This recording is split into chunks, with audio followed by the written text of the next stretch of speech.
Buffalo Bills head coach Joe Brady spent some time with our morning show earlier today. If you did miss that, you can give it a listen and back on the Odyssey app or on our website, WGR550.com. And also expected to join Jeremy and Joe, GM Brandon Beane. That is set for tomorrow around 8:30, so do stay tuned for that. And then also tomorrow, the Bills' newest coordinators are going to speak with the media. That is expected to start around 10:30. Around the rest of the NFL, some offensive coordinator news. The Jets have their OC in Frank Reich. Reich spent last season as the interim head coach for Stanford and was last in the NFL in 2023 when he was the head coach for the Carolina Panthers. The Cardinals bringing in Nathaniel Hackett. Hackett was originally set to head to Miami as their QB coach. Instead, he goes to Arizona to be the offensive coordinator. And the Steelers are bringing in Brian Angelico. Angelico spent the past 4 seasons in Minnesota as their pass game coordinator. To the Sabres, they are off tonight. And as of today, they are third in the Atlantic. They're going to host Pittsburgh tomorrow before being off until the 25th due to the Winter Olympics. And speaking of the Olympics, the opening ceremony from Milan will be on Friday at 2 p.m. Tonight, though, in the NHL, 10 games in all, some notable matchups to keep an eye on. 2 games at 7, the Panthers host Boston, and Montreal is in Winnipeg versus the Jets. At 9, the Mammoth hosts Detroit. Then at 9:30 over on TNT and HBO, the Stars, they host the St. Louis Blues. That's your Paddock Chevrolet Sports Update. Paddock Chevrolet celebrating 90 years of being your hometown dealership. I'm Zach Jones for WGR Sports Radio 550.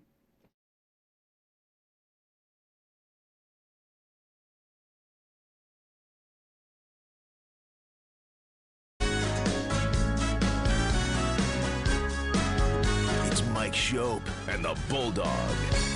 Uh-oh. Guess what day it is? Guess what day it is? Huh? Anybody? Monday, Tuesday, hump day is halfway. It's Mike Schopp. Mike. What day is it, Mike? And the Bulldog. Hey, guess what day it is?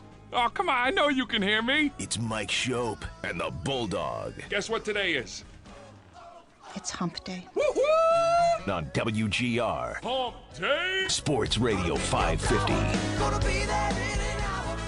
Hi there, sunny day. Welcome. Mike Schopp and the Bulldog here today. Mike Giardi, a taste of the Super Bowl.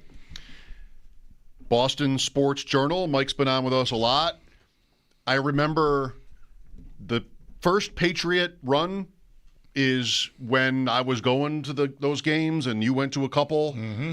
And it's not a good memory thinking about sort of watching the Boston scene, on Radio Row and all that. Like, just so many people. I just felt so small.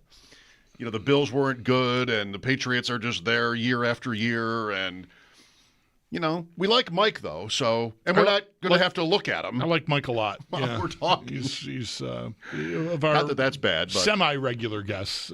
He's one of my favorites. Smurless and Steve Diassi and those guys. Yeah. Like, he's just big, muscly football guys. Jacksonville, Smurless, and Diassi.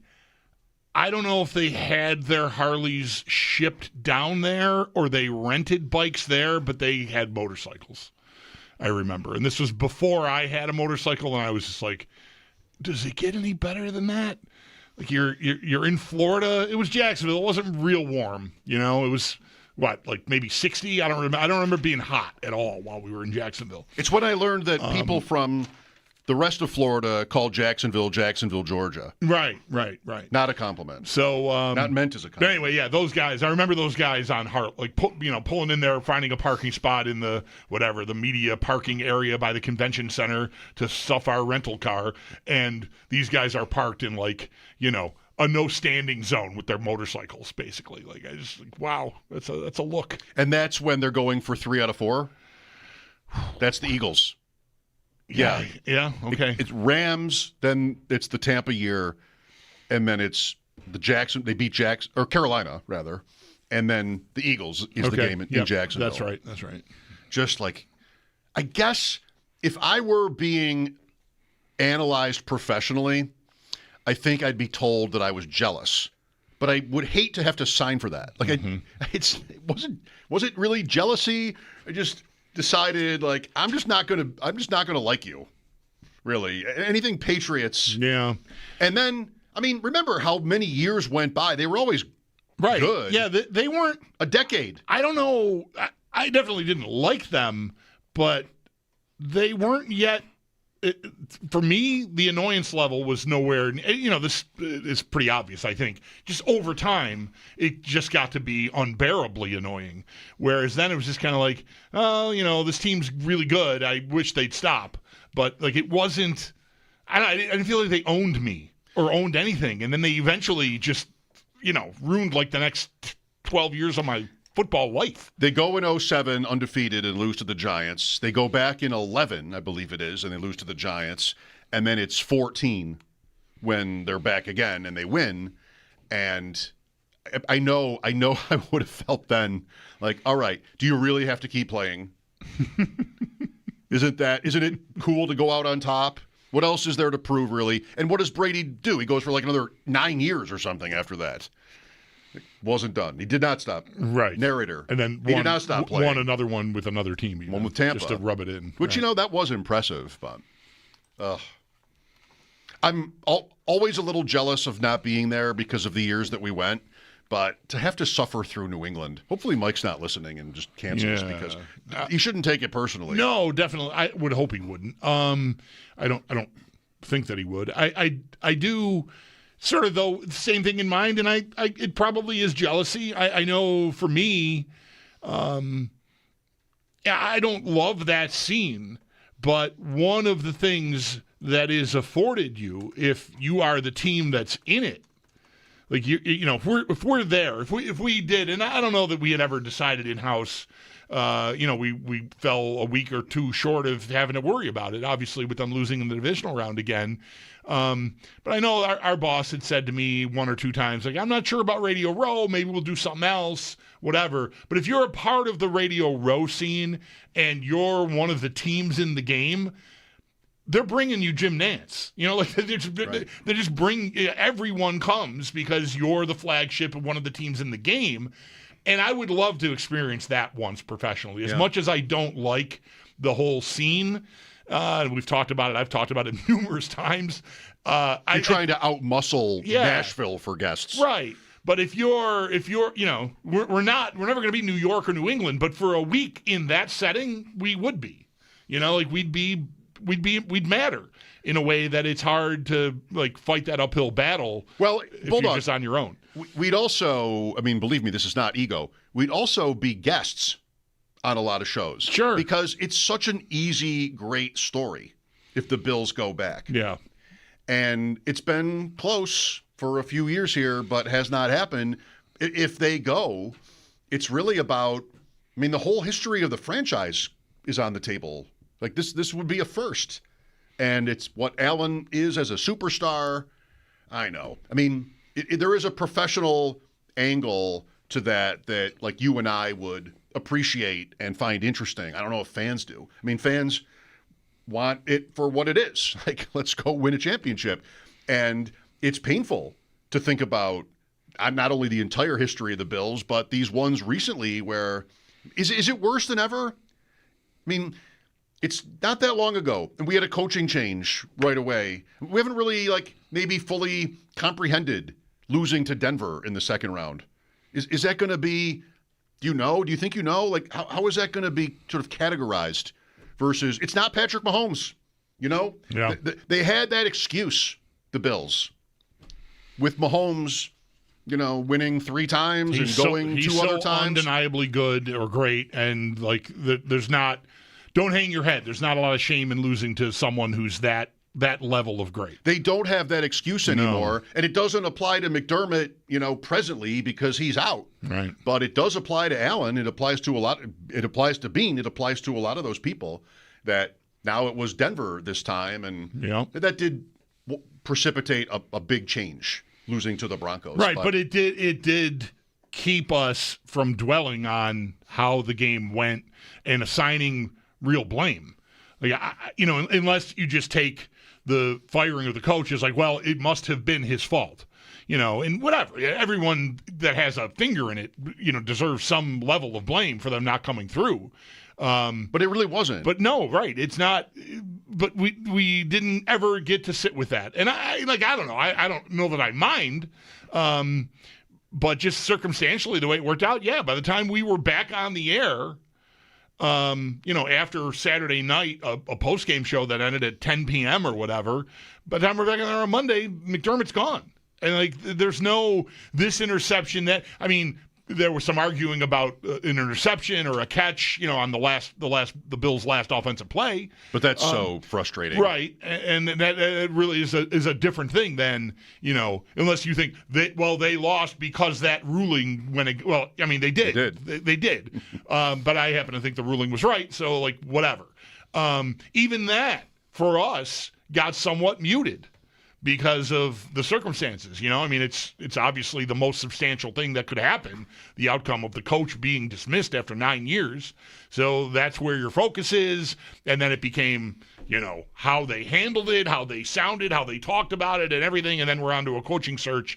And yeah, it's I don't think anybody has forgotten that Josh Allen gave the ball away in horrible fashion at the end of the first half, or anything else that happened in the game that was negative. I think for as great as he has been, I think I said this afterward, he's a great player and he made some great games, and I think he had a mostly terrible day.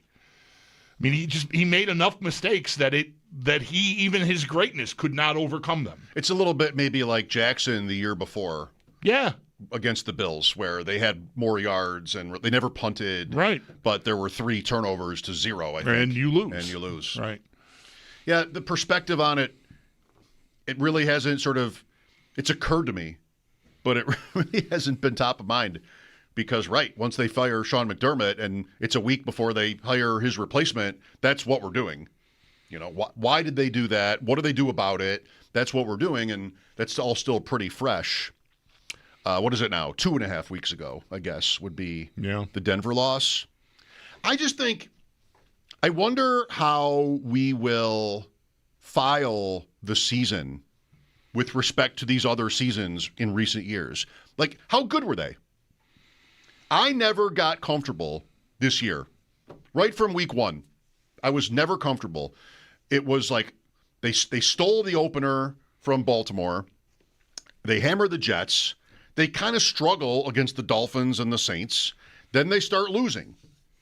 And it really, except for the Carolina game, I guess, it was pretty much every game was kind of hard. The game in Pittsburgh, I'm just sort of pulling all this back right now, but the game in Pittsburgh was bad until the third quarter. It was just, and then it was easy for them, and they pulled away in that game. But Cleveland was challenging, and they lost to the the Eagles. They barely beat the Bengals.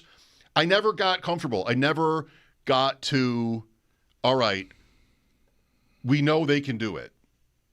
And it doesn't help that they hadn't done it in previous years. Right. I know that having to go on this is honest. I never got to, it's better that they don't have to play the Chiefs because the Chiefs didn't make it this way. No, it's not. They're going to have to win games on the road, all of their games on the road probably, and that probably will not be easy. I think the best they were going to do was if they'd squeezed out the Denver game, they get the Cooks call and kick a field goal, then they've won 2 games like that, then they go to New England and maybe do that again like they did when they went to New England the previous time. That was the best case scenario for me. It never was a team that, too many injuries, too many flaws, receiver, defense, that looked the part, I guess I want to say. But, 12-5, 4th in the league in offense, 1st in the league in rushing, Josh Allen, 7th even in yards allowed as a team. It's another year just like any other year they had. You said it often during the year. Once New England beat them and was ahead of them, and they never fell behind. Look out. The thing that is different mostly is that New England exists, that New England is that good, and you're not in a position to take advantage, the most advantage you could, of the playoff field being as different as it was. I'll stop myself from saying weaker, but still, mostly was get me through the year. Hopefully I'm reasonably healthy. I love them going into Denver. Yeah, you did. I thought I really, it took me all week. I don't want to try to get, why would I want credit for being wrong about something anyways? But I wasn't boasting all week. But by Friday, I was like, I think they're going to beat this team, and I think it's going to be pretty comfortable. And I think that game was out there without the turnovers. I think that game was in the window for them. But the turnovers just leveled it up in a way that just made it impossible for them to have that game. So it's another year that is kind of, they never were that real to get the one, which is how it's been most of these years. Like, we're invested in, I need Kansas City to lose to the Chargers. Like in week 14 or something, and that doesn't have too bad. We all knew New England's schedule. We almost, I think, knew it by heart by the time we were to week 14 or 15 and how easy their final stretch was going to be. So even if the Bills beat them, which they did in that second meeting, they're still uphill here. And that, I think for now, I mean, we'll see how I talk about it if we're together doing this in 3, 4, 5 years still. But I do feel, and I've said this a few times, I think the single greatest failing of this season was them not taking advantage of the schedule they had and getting the one. Because all the talk about, if not now, when, come on, there's no Mahomes, no Burrow, no Lamar, you got to do it now. If they'd been sitting in the catbird seat with a week off, at home with the one, then I think that's completely justified. Well, okay, but see, that's one of these things that I want to explore. And I guess this will happen over the course of the offseason until we get into next season. But did they deserve the 1 seed? Like, were they a team that – did they blow that, or were they just not good enough? Is it a schedule fluke? I mean, they finished with the 4th best record in the conference. So you can't even really just point to one game and say, if only for this one play. I think maybe in a couple of other years you could do that. That this one – what would it be? I don't know. I think losing to Atlanta and Miami is pretty tough to take. Yeah, me too. And that sort of like that's not a 1 seed. Right. What do you mean? If you're losing to the Dolphins by 17 points. Right, yeah. No, I don't think it's fluky. I'm just saying they didn't take advantage of it. And those are teams you have no business. What good teams did either of those teams beat the rest of the year? Did they beat anyone? Right, I know. So that's it. Every time New England's got Atlanta, okay, maybe this will be nope. It's not going to be tough at all. And so that, they deserve to be where they were. They didn't get a bad break. It's just that they were flawed enough that they lost those games. Because I don't think anybody else, I don't think Denver, that's one of the reasons I thought the Bills would handle them in that game, is I don't think they were that good. And frankly, I don't think New England is that good, but they had a better record. They didn't lose as many of those games as the Bills did. And that's, that's all the Bills' fault. It's not, there's no excuse to be made for it. No, if it's not clear, what I'm saying, and I think you're saying, is they never really deserved to be the one. You wanted it. You always want it. Right. But I would say 2 years ago, so Kansas City, right? They kind of maybe did deserve it. But the Chiefs kept beating the Raiders by a point. They kept winning by the smallest margins. And this team sucks, I think. But how are they? They're 15-1? Really? I mean, and the Bills were the one. They were the only team to beat the Chiefs until that last week where they started Carson Wentz and lost by 1 million. So I would say in 24, that was a tougher beat. You're betting, you speak the language. That's kind of a bad beat because you're winning your division in a walk. Not all your opponents are the Jets. They had some good wins. Mm-hmm. They won in Detroit, right, that year. Yep. They beat San Francisco. They had some good wins. And yet you've got these lucky Chiefs who just cannot lose. They lost to you. Wasn't even that close. That's tough. That is one where, man, maybe they lose in the playoffs anyway. But the Chiefs game is here, and that felt unlucky. This year did not feel unlucky. This year was... I definitely agree with that. Maybe injuries is a part of luck. Right. Sure. That I think can be chalked up there. But and the Patriots didn't have to have that schedule and win all their 14 games. They might have been a good enough team to win 10 on a schedule, and then you win the division, but you're still going on the road in the second round, and right. maybe the third, like in the AFC Championship. You're doing the same thing. So what is that? Is that interesting? I don't know. What is the conclusion? The question was, what do we do with this year, I guess? And maybe it's moot because they've fired Sean McDermott. Like, they did that. Yeah. So it's kind of it's a new era now. I do think, we've gone around and around over the years, how they've lost to the Chiefs specifically the last 2 years, right? Ball in your hands, field goal range in 23, midfield in 24. Again, there's weird calls, if not flat out bad calls mixed in there with the one quarterback sneak last year in the championship game.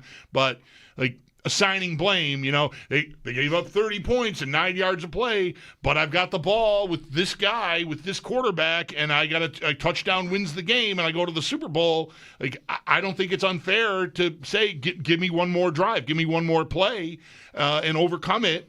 This year, the Denver game might be the most glaring example of that. It's harder, I think, because of the turnovers, to push back on. Like, I right away, I remember post-game clear as day, another 33 points or whatever. And I'm like, listen, I'm going to have a hard time listening to that on a day where you turned it over like this. I've got Allen missing guys in the stretch, the final stretch of that game. I mean, the play to Cooks was on target enough and could have been a catch, but wasn't. But the pass to Hardman is bad. The pass to Knox is bad. The turnover at halftime. It's the most smoking gun Josh Allen didn't get it done game in the playoffs that he's had. Since Houston. Yeah. At least, yeah, I think I agree with that. And that's part of what didn't really get talked about by us because of the circumstances surrounding, the fallout from the loss. I mean, the coach is fired and it's over. So we're not assigning blame and talking about Allen's performance the way we would have if we had, 3-4 days between that and the coach firing, or the coach never gets fired at all. Right. But that probably negates any future reference to how great he's been in the playoffs. Like you had that this year. You was it even 2 years ago when maybe some of the media missed the point on what Allen's performances really were in the playoffs. Yes. Then you have, certain people in the local market who will just tell you all the time, actually, he was really great. And they're not wrong. They try really hard. They're not wrong. Now you can't really do that. I mean, 5 turnovers in one game. You can't. Four are on him. Yeah. Right. There's a Cook fumble. And that was a pretty tough hit. Like, that was, but whatever. It's not Allen, though. You can't do that now. Nobody's going to want to hear that again. Sorry. I know the world is quarterbacks and the playoffs and championships, and really, we don't care anything else. Like Eli Manning, right? Who cares if he's actually good? He beat New England. Twice In the Super Bowl. So maybe the Hall of Fame. I mean, to me, that's ridiculous, but I think he'll probably make it. Didn't make it this year. But you know the point. Like, you can't whip out Josh Allen's playoff stats anymore after this game. Yeah. And recent carries more weight anyway. And that's their more. I mean, maybe a broken foot. I'm sure we'll hear a lot about that. Mm-hmm. That's probably fair. But you just can't make the same points after that game than you could have in the past. Well, okay. What else is going on? That's settled. I had a dream you were in it. What? Yeah, it was right here, and you were talking about, maybe it was like a Week 18 Bills game was coming up, and you were talking about you'd really like to see Tyrod Taylor, one more time for them. And I didn't know that he was back on the Bills. Oh. And I was like all upset that I just, wait a minute. I know I'm not as attentive as I used to be. How did I miss and as good at this? Comprehension. How did I miss that he's back on the Bills? But that was a dream. Yeah. They need a backup quarterback. Well, okay. Do they? Well, Trubisky's, I think, up. He's up. So, I mean, he played well enough. I think a lot of people would sign up for, fine, just keep going. But Maybe I don't he know. would. Maybe he would. Maybe he would too. Maybe he wants to, try his chances out there somewhere in quarterback needy land, because there will be teams. If Mac Jones and Malik Willis are going to get looks, I mean, might as well, maybe. I mean, he's more scar tissue with Trubisky. Obviously, he's had more tries at it, but I don't know if they might need a guy. I don't know. I'd listen to Tyrod Taylor. Well, that'll be interesting to talk about, too, what kind of interest there might be in Trubisky, or they just want to run it back again with him as the backup. 803-0550. How good were these Bills? We will definitely talk some Sabres. Another thriller last night, unfortunately for them. It ends up in an overtime loss. What a game. Mike Giardi from the Super Bowl, Boston Sports Journal, and Paul Hamilton. I almost said Lindsey Vonn because she's on one of my she's on my list here today, but she's not coming on unless she wants to. That would be a hell of a get. That would right now. Yeah, that's all time. That would be amazing. Like when we had the Bachelorette on. That's exactly what I thought of. I don't mean that because they're women either. Just we got the Bachelorette on the day after the finale. She was in a parade calling us. We have a connection. That was a good get. It was hard to hear her. But and I'm forgetting her name right now, sadly. But Paul will join us later. Maybe you'll join us next, 803-0550, on the Bills season, their loss, and we'll get to the Sabres very soon. Mike Schopp and the Bulldog, WGR.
I think adding that element to our offense will help if we have the pieces that, and Josh is based upon what the defense is giving, and that's the element of us being able to run the football. You hope will allow some of those vertical threats down the field to be able to open up. But if it's not there, Josh not saying, well, I have to throw the ball deep. It's, all right, cool, they want to stay deep with it.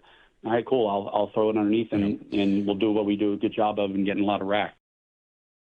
A lot of rack. Joe Brady this morning on WGR. Check it out if you missed it, or if you just want to listen to it over and over. On the Odyssey app, on-demand audio, you should be able, at least for a little while longer, also to find our highly enjoyable first penalty odds game from last night's show. That should be there. And notice which penalties were not listed.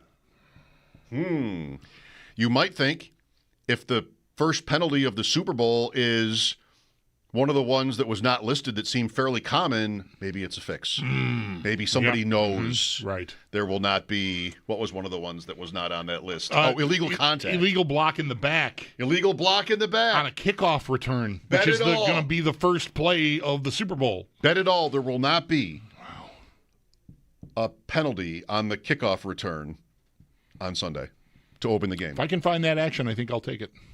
Bet it all. Somebody knows that they will not call that on the first play. I made a Super Bowl bet today. Oh, yeah? What'd you do? You ever do this? People have probably done it with you, or with me even, but especially you, where somebody just tweets, I'm doing this, and you just do it. You just tail them. I don't even want to think about it. Yeah. So I went right with Hayden Winks. I think one of the sharper analysts. He had a tweet about why he was betting Kenneth Walker under 3.5 yards on his first carry. Okay. I've got my attention. I don't remember all his points, but you could find them. He tweeted it today. I'm like, I'm just going to do that. 2.5 units on Kenneth Walker to not gain 4 or more yards on his first carry. Some of what I can't promise you I can source this well, but a theme through the week or even last week when we had the matchup that I've seen is like this is a bad matchup for Walker, who we both loved in the playoffs prior to the Super Bowl, the game against the Rams, if not also the 49ers. He just looked so dangerous. Does Charbonnet get hurt in the game against the 49ers? Or is it even the regular season? I don't know. But Walker looked awesome.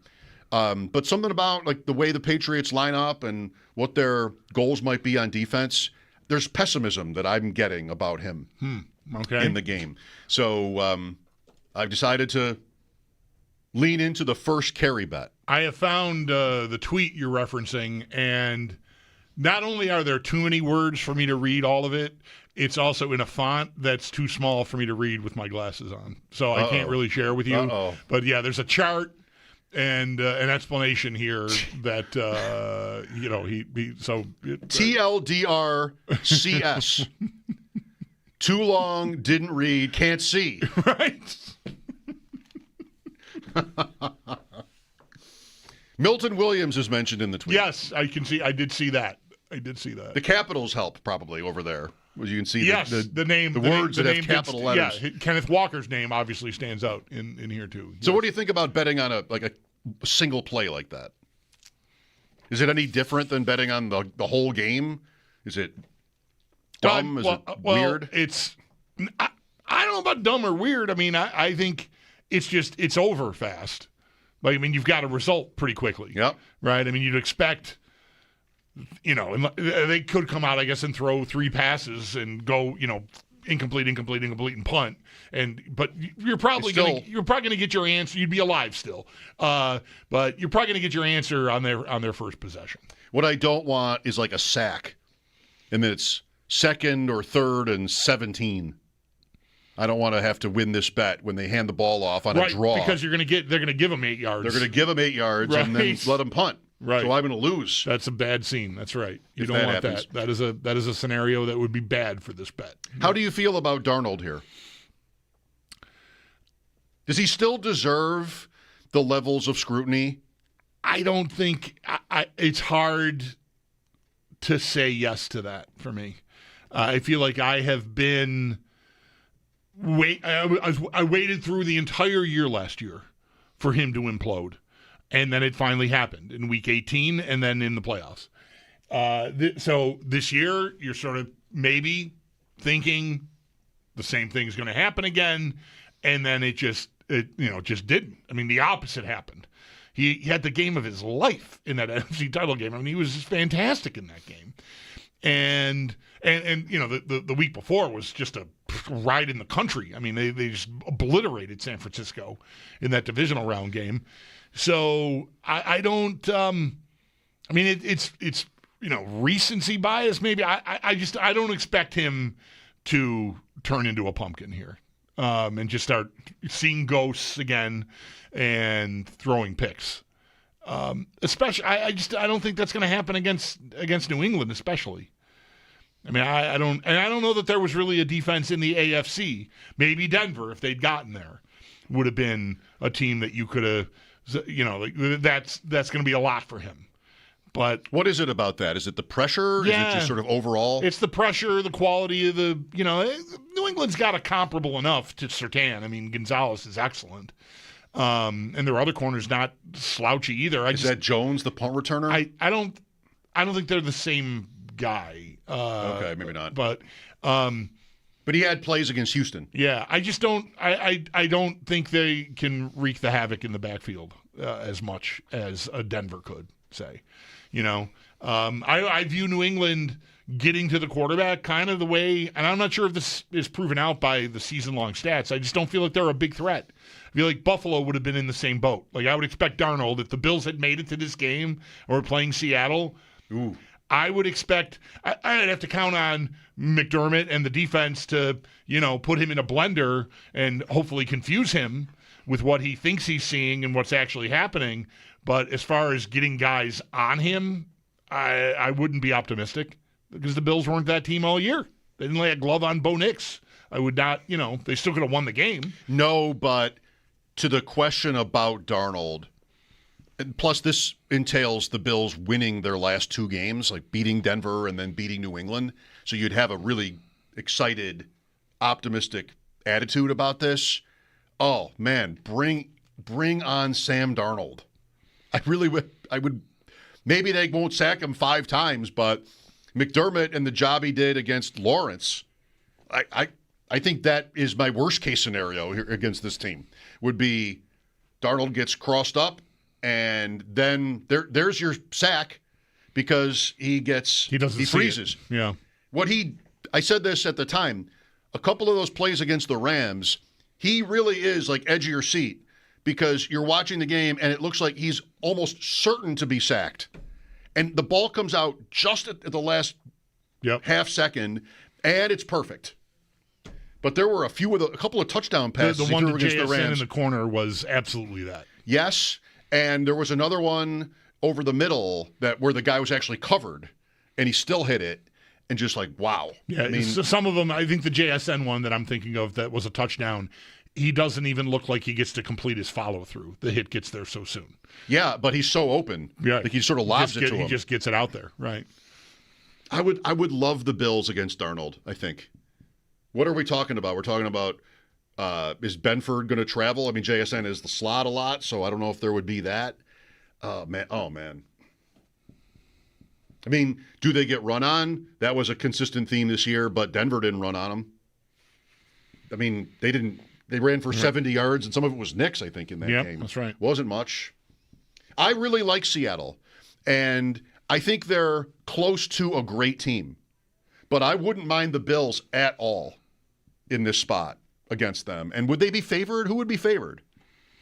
That could be really close. I mean, Seattle's a 1 that was very impressive to get this far. And they're favored by, is it still like 4.5? Yeah. So would they be favored? They would not be favored by 4.5 against a Bills team that would have finished off Denver and then won in Foxborough. Right. No way. I'm almost definitely guilty of being like a homer here, but I think I have a hard time seeing Josh Allen being an underdog to Sam Darnold. I in the Super know. Bowl. I think I agree. Allen would have his challenges here too. Sure. That defense is Athletes. pretty ferocious, yeah. Right. I wouldn't be super confident in that. But I would like the Bills' defense against the Seahawks. Is this painful? Is it pointless? I don't know. It does hurt a little. Yeah. Sorry. It's okay. I'm happy to talk about old Super Bowls instead, or real ones. A little pain is not bad. made up matchups. I was back in my NFL Films nostalgic place last night, and a little bit also this morning, just listening to my favorites of those 30-minute Are they running somewhere now yet, or is? Well, I tweeted that question, and I really don't need an answer. I wanted an answer, but like YouTube has everything. Right. So if you want it, you can call it up. A couple, I think maybe also Dave Buchanan told me that they just did it last weekend. But no kidding. I know I'm going to sound ancient. Thank God I've got you here next to me, so I can have that excuse. But literally what I would do, this might have been like 5 years in a row with the VCR, is they would start the marathon, like say 10 or 11 o'clock at night on the Saturday, and run it all through Sunday. And ESPN would not have the game. They might not even have their own coverage of the game until like really close to it, if they're allowed. They're really not even allowed to do that. So the Super Bowl NFL Films Marathon would run from, every year would start earlier because there's one more game to show, but say 11 at night on the Saturday until whenever. And what I would do, I've got a VCR, I've got a tape that's going to be 6 hours. I'm at extended play speed. Right. So in theory, I can get 12 that makes Super playback Bowls. so much more pleasant. I know. But, they weren't free, these tapes. So I could get, in theory, I could get 12 Super Bowls on one. What seemingly inevitably would happen, though, is because 11 o'clock's late for me if I'm 14 years old, right? But I'd probably want to stay up if I could to get it started, push record. Mm-hmm. But then there'd be some Loyola Marymount versus St. Mary's game that would late. Go to overtime. Right. And my whole plan would be shot because I'm only starting like 20 minutes late. That first tape has got 20 minutes of Loyola St. Mary's that you really are not ever going to want to look at in your life. No. Right. So I'm getting most of it, but then I also have to set the alarm. So say it's at 11 when it's supposed to start. Mm-hmm. Then I'm going to go until, 5 in the morning. I'm going to need to be up to change tapes. Right. For Super Bowl 13, one of the best ones. So I got to be able to get up and get downstairs and change tapes for the next round. Yep. And then, so that was always the plan. It never really worked. Something would always go wrong. The late basketball game or some sort of change in the schedule or I wouldn't get up, whatever. Like something always went wrong. But I did have most of those games. It never went perfectly. How many years did you try this? Do you Maybe know? 5 years. 5 years. Like my teenage years, I would always want to accomplish this and then watch them all year round. That's how I can memorize. I've memorized. Like you tried 5 times. One of these times, you should have got it right. I think so too. Yeah, that's too bad. It's not all their fault. It's a big donut there. Yeah, 0 for 5. Yeah, but now what do you do? You just don't. Right. There's no effort necessary. You just go to YouTube and push play. Right. There is it's a crawl space in the attic where I think the bat came out of this crawl space when I was working at home and the bat joined us for that one show. A real bat. A real, honest to goodness bat flying around my attic while I'm trying to talk to you about football or whatever we were doing. But this crawl space has, I'm sure, 2 or 3 big boxes of VHS tapes that I just could not bring myself to divest myself of. I needed to keep them for some reason, even though, what's the likelihood I'm ever going to own a VCR again? 0. Right? That's just not going to happen. Good luck finding one. So, well, that's probably. I've got these tapes. I don't know. Like, I don't have. I physically have no way to play them ever again. But yet they're sitting there in boxes. Like CDs, cassettes, different things that are sort of outdated for me media-wise. I can still find my way to a way to play them. But the VHS tapes are just toast. No, they're just what I have now too. We got to wrap this up at least for now. as riveting as it is, but digging through my basement recently, I found a box of CD-ROMs. Wow. Like 100 of them, maybe 200. And I've got stacks. I don't know what to do with them. Like, do you have to recycle those in a certain way? It's electronics, or is it just garbage? But from like the Lynx golf game and when mostly pre-internet, you just have anything. I mean, language stuff. I like dozens of these CD-ROMs that are just right now, they're sitting on my bar collecting dust, which is mostly what they've been doing since 1994. Right. Do I just toss them? There's no possible use for them. To your point about VHS. Right. Why even have them? Why just not chuck them? Yeah. Well, maybe somebody knows a better idea. Mostly my excuse is I need to move furniture to get to that crawl space, and it's just not convenient. So they're just going to sit there with the other stuff that's in there that I'm probably never going to use again. All right. Mike Giardi, Boston Sports Journal, 4:20 today. Paul Hamilton on the Sabres at 6. We'll hit up their game last night in Tampa after a break. Mike Schopp and the Bulldog here, WGR.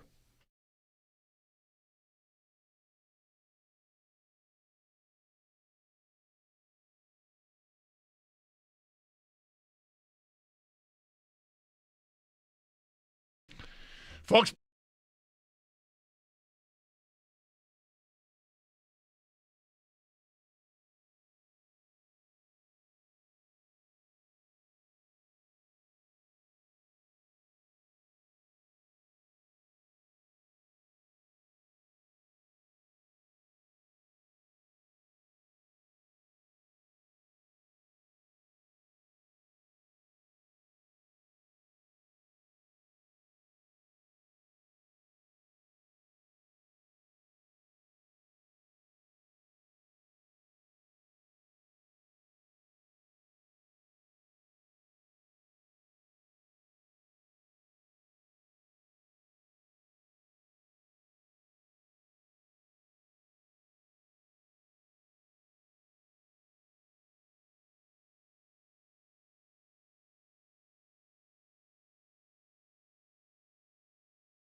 The Sabres deserve better than our cramming their game last night into the 2 or so minutes we have right here.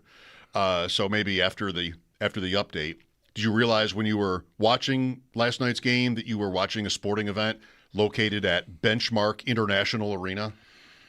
I was not aware of that. No, I did hear. I forgot it. But I heard Brian. I got done here, and Brian took over at 7:30, and he mentioned the name of the arena. And I went, "Oh, that's the name of the arena," and then I forgot about it. So I did not think about it while I was watching. I listened to some of the Tampa radio broadcast, and Phil Esposito is still going. Yeah, you texted me that last night, and that blew my mind. I think he's almost 84. But he was their color commentator last night, as he's been. I'm not sure it's every game, but when they started, he was there. Yeah, 30-some years ago. We had him on once. He was kind of fun. Yeah. Seems like he might be a fun guy to know. Sure. Danny knows him real well, right? Yeah, living down there. That's right. Yeah. But I couldn't believe it. I'm flicking through the hockey game channels looking for our game. I think they usually have the home team broadcast, but that's interesting to me to listen to the. Sure. Yeah. And I heard Chico Resch on the Devils, and I heard Espo I call him Espo, on the Lightning, and just like, wow. And he's somebody who just like kind of talks over the other guy. Like a lot of energy though. Mm-hmm. Definitely, you know who he's rooting for. Yeah. And he loved Colton Ellis in that first period. He kept talking about him. But I just can't believe he's still working. Good for him. It blows my mind. Yeah, that's funny. Maybe you texted me that, and I told you that when Owen and I were up there, Sault Ste. Up there, not Tampa's down there. I know. Esposito's from Sault Ste. Marie, Ontario. He and his brother Tony grew up there, and Owen was drafted into the OHL by the Sioux Greyhounds, and we went to that training camp, and they wanted him to sign there and play as a 16-year-old in the OHL, which we chose not to do for a variety of reasons. Might be different now with the way kids that play in that league can go to college if they want, even if they've already played in that league. Back then, you couldn't do that. This was 2018. Anyway, it got serious enough that they wanted to show us around town, take us to the school and all the stuff. This is what it'd be like if he chooses to live here. And the guide who took us around doing that, we drove down some little side street and stopped in front of just a nondescript ranch house in a neighborhood full of ranch houses. And the guy said, "That's the Esposito family home." Okay. And we sat there parked for a moment and took it in. Just take it in. Like, okay. Breathe it in. This is a town highlight, is where Phil and Tony Esposito grew up, which I'm not making fun of it. It was just a cool moment within a 3 or 4 hour afternoon where we got, just shown around what life would be like living in Sault Ste. Marie. Cool. And today I'm wearing my Sioux Greyhounds hoodie. Yes. Funny enough, I think maybe when you texted me about Espo and reminded me of that story, maybe that's why I grabbed this out of the closet today. Maybe it is. The Sabres at 70 points, tied for third in the Atlantic Division. One more game before the Olympic break. That's tomorrow at home against Pittsburgh. Mike Schopp and the Bulldog at 803-0550. This is WGR.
Brady spent some time with our morning show earlier today. If you missed that, you can listen back over on the Odyssey app or on our website, WGR550.com. General Manager Brandon Beane is also expected to join Jeremy and Joe. That is scheduled for tomorrow around 8:30, so do stay tuned for that. And also tomorrow, the Bills' newest coordinators are going to be speaking with the media. That is expected to start around 10:30.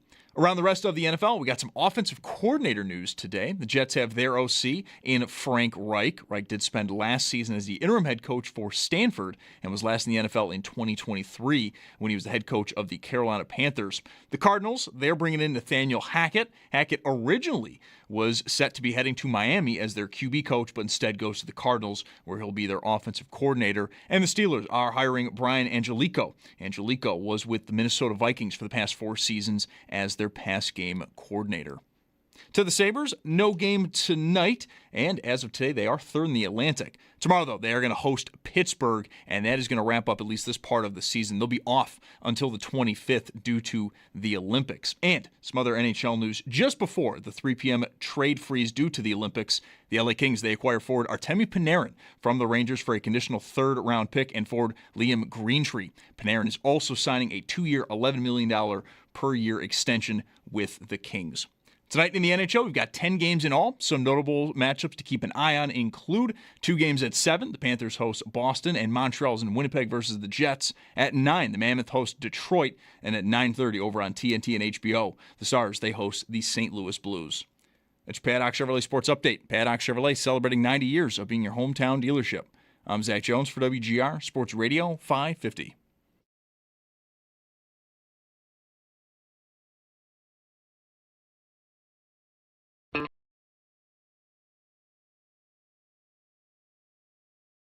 It's Mike Schopp and the Bulldog. I don't think Michael's ever done drugs. It's Mike Schopp. I don't know if anyone's ever offered him any. Let's go over some of the symptoms of marijuana use, shall we?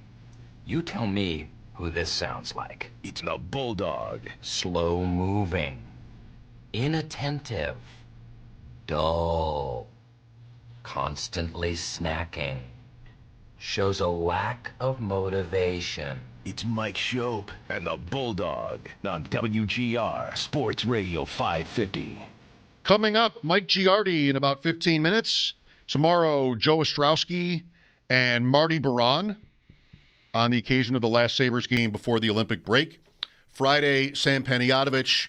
Oh, Sal will be on tomorrow, too, as the coordinators are having news conferences, or one news conference, maybe. Friday, Sam Panayotovich, and before Sam, Trista Crick from the Super Bowl will join us. I roped her in today through talking about halftime shows. Okay. She tweeted a video of herself and Nick Costos talking about halftime shows. I feel like she might be very knowledgeable about Super Bowl halftime shows. I am not. But I asked her if she knows the 4 Bills Super Bowl halftime performers. And she may have. She named one, but she didn't name all 4. Could you name 2 of the 4, you think? It's fresh in my mind from looking it up to talk to Trista. No. I know Michael Jackson is Pasadena. Yes. I think that's the only one that I would claim to know. Is the first one old enough, recognizing that's only, 2 years before the Michael Jackson one, for it to still be like Up With People or something? No. Okay. Up With People, though, was a thing. Yeah. I think maybe in the 80s or the 70s, I want to say for sure. Yeah. But no, 90 is New Kids. Okay. Yeah, I don't remember that at all. New Kids on the Block. 91 is Gloria Estefan. Okay. And some figure skaters. Really? From the Olympics. CBS had the game. CBS had the Olympics. So I think that like NBC is doing right now. Yeah, gotcha. Johnny Weir and Tara Lipinski being on the Traders, for example. Okay. A lot of crossover. Big fan of both of them. Probably not an accident, right? You sort of No, I would think not. No. Yeah. Get all the ratings. Was it Gloria Estefan and the Miami Sound Machine? I don't think so. Wow. I think it might have just been she. Been her, yeah. Then we have Michael Jackson, which is like a famous performance. I listened to a podcast about him, and They spent a lot of time on that Super Bowl performance. Like, one thing is that he just stood there for a minute. There was no sound at all. He was just sort of, before he started his performance, just stood there quiet for like a whole minute. Yeah. And the fourth Bills Super Bowl halftime was like a collection of country artists. Travis Tritt, Clint Black. Okay. They leaned into the country in Atlanta. Your Travis Tritts, your Clint Blacks. Yes. Yeah. Yes. Okay. So those are the 4 answers. All right. The Bills at halftime in the Super Bowl. Yeah. I enjoy watching every year and then everybody freaking out about it. Oh, that's going to happen. It's just, it's somewhat of a cottage industry at this point. Everybody freaking out about it. That's coming. Oh, yeah. This year, that's definitely coming. Yeah. Not for the same reasons necessarily as other years. No, right. Which other years it's sometimes like, these people are so old. The Who. Right. At the Super Bowl in the rain, or in New Jersey. Wasn't that The Who? When the Super Bowl I don't was remember where. Denver, I know the Who were there, and I love the Who. They're one of my they're like in the concrete in the foundation of my musical house, the Who. But I did not enjoy them doing that. It just didn't really do it for me. Prince was in the rain. Prince was in the rain in Miami. Miami. Yeah. And that's an all-time Super Bowl performance, I feel like. I often see that. I'm not even like Trista, if she's actually really well versed in this. I just know when I've buzzed a time or two over the years, the what's the best ever, and that Prince performance in the rain gets mentioned at or near the top almost all the time. I remember New Orleans was U2 one year. Yes. And I like them. They like, I didn't like Springsteen doing it. I didn't like the Who doing it. U2, like that, I don't know. They just fill a stadium like that with it's fitting to me. And I like all three of those artists about the same, I would say, to some extent or another. Like, I respect them all. But U2 just felt like fit there more than like Springsteen. That's the first Super Bowl I went to. Well, not the game, but the week. Yeah. And it was right after 9/11. And there was a tribute concert during the week. And I had tickets. And it was like, I don't know if it was U2, but it was everybody. Everybody was sort of there trying to get people back, so to speak. And I just there was a woman I was talking to, like, you want these? So I didn't go. You didn't go to them. Yeah. I missed a big one there. I think. Probably. I missed a big one. Probably, yeah. But, one thing that you get the week if you're covering the game is they have a press conference. I remember Shania Twain one year was at a press conference. I'm just going to go look at Shania Twain for a minute. I think one year, maybe the last year we were there, was maybe Beyonce involved. I know the Stones played halftime in Detroit. McCartney was Jacksonville. Okay, wow. I remember there being a news conference with some famous female artist that was like, and it was maybe where we were. It was like right across the hall from the where the news conference took place. And I don't remember it now. Maybe it was Janet Jackson. I don't remember because we were there the wardrobe malfunction game. Timberlake. Okay, that was what? Was that Houston then? Yeah. Okay. Yeah, I don't remember. Yeah, maybe it was that. I don't know. Maybe it was a news with her and Timberlake. I don't remember. Let's get to the Sabre game here because I keep saying we will. Yeah, I know, and I ended up talking about Tony and Phil Esposito for 5 minutes. Whatever. I take the point and run. I mean, it's tough. They had such a good chance to steal two there. Like they had 30 seconds to go, the point shot. I mean, that guy's been bombing one-timers all year. He leads the league in shots over 95 miles an hour or something. This defenseman that scored Darish to tie the game. Darren Radish. Yeah. I didn't know about him until last night. No, yeah, I started hearing about him at the outdoor game 2 nights before. Because he's having this incredible year with that goal. He scored that goal of like more one-timers from the point than anybody in the league he scored on. So you should have seen it coming, I guess. There's only so much you can do. Only so much you can do. I did think Ellis. You said like Esposito on the radio. You listened to a little bit the Tampa radio coverage was glowing about him. It might have been my favorite game I've seen Ellis play so far. Like I know there's still a certain amount of chaos that comes with his appearances, but I thought he had that more under control last night than normal. I thought he was really really good. Like he got tested, I thought, a lot as that game went on and was right there. I mean, it was a 1-1 game for a long time, and he was up to it. So, but tough. They had Dahlin and Thompson. You got a 2-on-1 with Kucherov back there late in overtime, right before Gensel scores, and like that there it is. Like that's your look. And Kucherov just lets Dahlin go. Like he's just taking the pass completely away, and it turns into basically it's Dahlin 1-on-1 on Vasilevsky, and he just didn't get it. Here it comes. I'll preface this. I was thinking this all through last night. I wanted to say this on the air and make sure I say first, what do I know about being Dahlin in that moment? But I wanted him because of what you said. Exactly the same thought. Well, it's Kucherov, but the Lightning player had no interest in Dahlin. Right. It was all about Thompson. The perfect running mate on that play would be Tage Thompson. And Dahlin could have just walked Vasilevsky all the way down. Yep. Deke, and then maybe beat him near post or something like that. It wasn't a typical 2-on-1. Right. Where, can you get the pass through or take the shot? It was almost a breakaway. I'm almost sure it was Kucherov. If it wasn't, I apologize. But yeah, he played it like a forward would play a 2-on-1. He just I'll let my goalie's good. You take him. I'm just going to make sure they don't get a layup. Yeah. Right. And if this guy beats you, so be it. I wonder if that's something. I wonder if guys are thinking about that. They probably are. As overtime begins, the ice often is really tough. You'll even see sometimes you get to the shootout and guys don't want to deke because the ice is just kind of chewed up. And I don't know if Dahlin maybe he didn't trust it. It was early. It was early in the overtime, but still. Still, it's after the third period has been played, and so yeah, that's right. That would be the same. That's right. But that was awfully tough. To be 30 seconds away in regulation. I mean, did Byram have one shot at the empty net from his own zone, and that was wide. It was an icing, and so that didn't go for you. And they get the tying goal, and you've got that opportunity in OT, and just couldn't. Great game. It was a great game. I liked their game a lot, especially on the back-to-back, and especially with Ellis in there. I thought he really showed well for himself.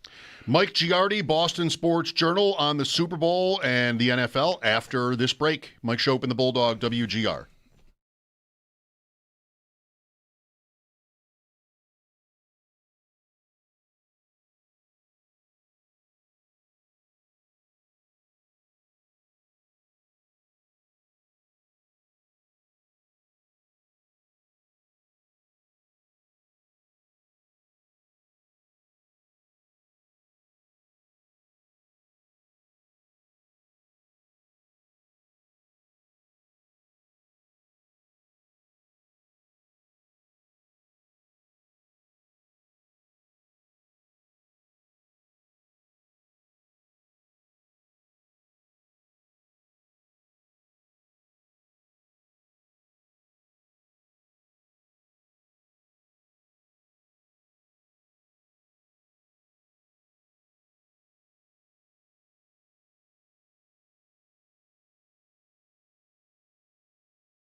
Buffalo Bills head coach Joe Brady spent some time with Jeremy and Joe earlier today. If you missed that, you can listen back on the Odyssey app or on our website, WGR550.com. And coming up tomorrow, General Manager Brandon Beane also expected to spend some time with Jeremy and Joe. That is scheduled for around 8:30, so do stay tuned for that. And also going on tomorrow, Bills' newest coordinators. They're going to be speaking with the media. That is expected to start around 10:30.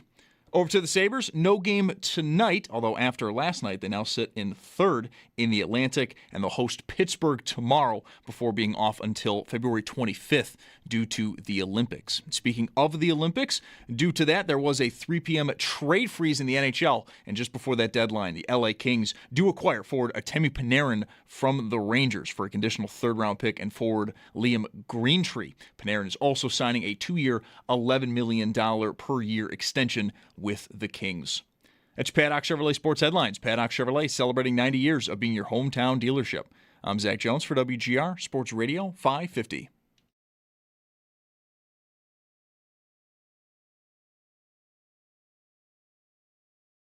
Listen, I got great respect for both teams. I've been fortunate to know Coach Vrabel for a little bit.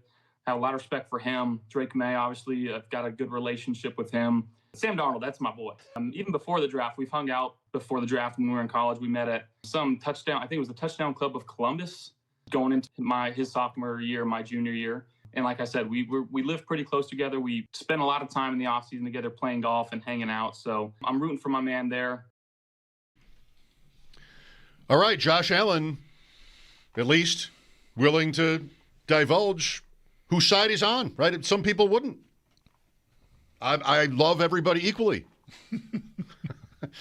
but not here. Mike Schopp and the Bulldog, welcome back. Joining us now on the Western Hotline from somewhere in or around Santa Clara, California, is Mike Giardi, Boston Sports Journal. So it is Super Bowl week. Mike, what are we tearing you away from? So generous always with your time. What would you be doing if not this? Well, you have me postponing my the recording of my podcast, so that's okay because, quite frankly, I'm a little tired of dicing this thing up in terms of arguing with myself, if you will, because that's what this podcast will be. So right now I'm sitting out on the deck, and it's beautiful and sunny, and I needed that. Yeah, good. All right, we're a little bit of a respite for you, which is we might good. still have Super Bowl questions. I mean, we're going to fire questions at you, I'm but still, all game for Super Bowl questions. I will debate and discuss with you. It's just having the conversation with myself over and over again. Getting a little old. Yeah. Well, is there a sentiment in the Boston area media where like I can't believe we're back here already? I mean, I don't know.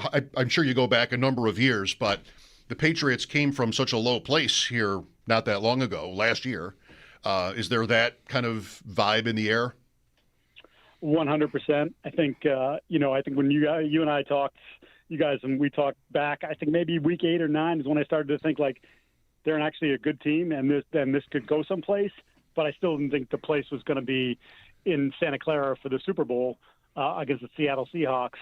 And I think that's generally how a lot of people feel about it. It was like, the schedule and various things. And even just looking at the roster, again, I think I probably said this to you guys. Internally, they think that they're a year away from having the kind of roster they want, another offseason away. So the fact that they're here, I think, is even a little bit of a surprise to them. Yeah, it's pretty remarkable. I think one of the great things that we should learn and retain one season over another is to let go of some preconceived ideas, right? Like, I don't know, we probably talked in the fall, Mike. You're like Mike said, you're generous enough with your time that we have you on a number of times a season. And like, yeah, New England's coming, but, they're probably over there for now. Maybe they'll win 10, and they're going to be a problem, but not yet. And I clung to that all year with the schedule point and whatever else. And here they are in the Super Bowl. It's just sometimes you got to cut bait on what you thought was going to happen when the evidence to the contrary just keeps smashing you in the face. Yeah, and look, like guys like Diggs, who you guys know well, obviously, and Milton Williams, who came over from Philadelphia for the big contract in the offseason, even they've admitted, I like the idea of playing for Vrabel. I like the young quarterback, but, did we think we would be here? No. Like when we signed these contracts, we never thought that this was the spot that we were going to be in. So even that maybe they had to somewhat be convinced that things were different. And that's the one thing, like, I've covered these guys since 99, and obviously had my stop at the NFL Network. And I don't know, there's certain seasons that just feel like they have their tinged with a little bit of glitter and gold. And like this just, there's a little magic, a pixie dust, whatever you want to say. Like, and that this season has sort of become that as it's gone along. It's funny. You talk to the players too. And, for me, the Bills game in Buffalo was the first time I was like, oh, okay. But then, like in my head, I'm like, well, maybe Buffalo just kind of overlooked them a little bit. But the players will tell you it was the Pittsburgh game, which was week 3. That was the game they turned the ball over 5 times, twice in the red area, once in the end zone interception, and once as Ramondre Stevenson was crossing the 1-yard line to get into the end zone. And they were like, it was that game where we're like, we did so many good things, and there's so much more here than maybe even we thought. Yeah. And to them, that was the point that they sort of jumped off. Mike, with all of that said, is there any sense of this being kind of a free roll for them? I mean, so I think from the outside perspective, I think a lot of people feel that way. You hear from the fan base a lot. It's like, well, it doesn't even matter because Drake's obviously not had a great postseason numbers-wise. I'm like, yeah, but he's in the Super Bowl in year 2. It's only going to get better. And I will tell you the thing that they think internally, and has been communicated to me, is like, you never know. It's the Dan Campbell line from a couple of years ago when they got to the NFC Championship game and lost to San Francisco. And he said after the game, like, I told the guys, we may never get back here again. And everyone's like, oh, what are you talking about? You have this great team, this young foundation, and then they haven't been that far again. And it's only been a couple of years removed from it. But I think the message from the inside is like, take advantage of the opportunity, guys, like, because you don't know. Mm-hmm. So we're here and we're playing great football and you're confident and you trust the coaching staff. So we got one more step. Put all you can into it over these 2 weeks, in the last week and this week, and leave it on the field and see what happens. It's Dan Campbell or it's Dan Marino in his second year going to the Super Bowl, and famously all those years we spent saying that, right? How was he not back? I never would have guessed, right? He was phenomenal. They were a great coach like that. Yeah, you would have bet the house that he was going to get to multiple Super Bowls and win plenty. With Mike Giardi, I was at that Week 5 game, the Sunday night Patriots win here, and I was curious about New England, and I thought I had bets on them to clear their win total and make the playoffs. But that was a really impressive night. And then at some point in there, you look at, like you kind of said already, you look at the standings and the schedule that's left, and the Bills are going to need help. I mean, they're going to need help, not just win in New England, which they did, but something else is going to have to go wrong, or they're not going to catch them. It feels, what's your perspective on this? We were talking about this in here earlier. Last year, and the Bills won, 14 games last year or whatever they did. They didn't win in Foxborough at the end when they saw Joe Milton. But they had such a good season, and it felt like a really bad beat that Kansas City won all those games by a smidge, and they were beating bad teams barely. This season does not feel like a bad beat in the same way, to me, about the Bills. New England did have that schedule advantage, but they did lose to the Patriots. And they had games, the Bills, Mike, where they were just not good.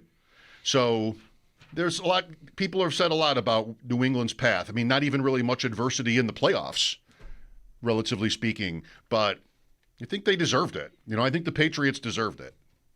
Yeah, I would say the one thing too, and as you play this season out and you go through the course of it, it's like, okay, yeah, the schedule, but to your point, they've lost once in the last 17 weeks, and that was to the Bills in a game they were up 21-0 and 24-7 at half.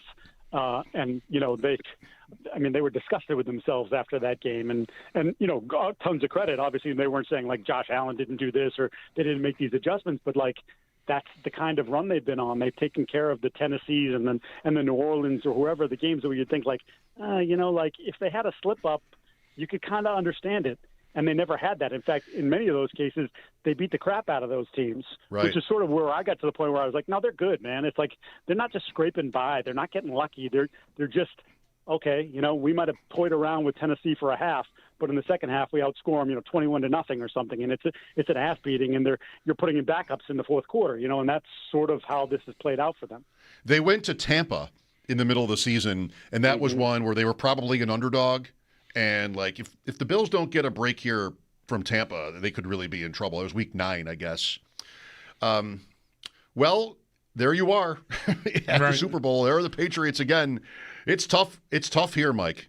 Like just I can only imagine. And then you go through the coaching change, and the owner saying it's not win now, but yet he basically said we hit this playoff wall, right? So it is, to me, it is sort of a win now. And Josh is about to be 30, and not that he can't play great football for another, God, we've seen these guys. They can do it for 38, 39, or you can be the Brady Rodgers model too.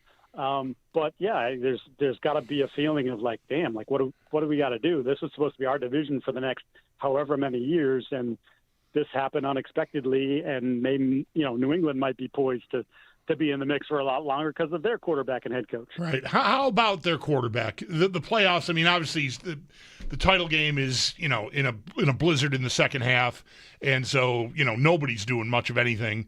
Turnover fest against Houston. The Chargers really didn't – like, May has not had to do much to make it to the Super Bowl in the playoff games so far.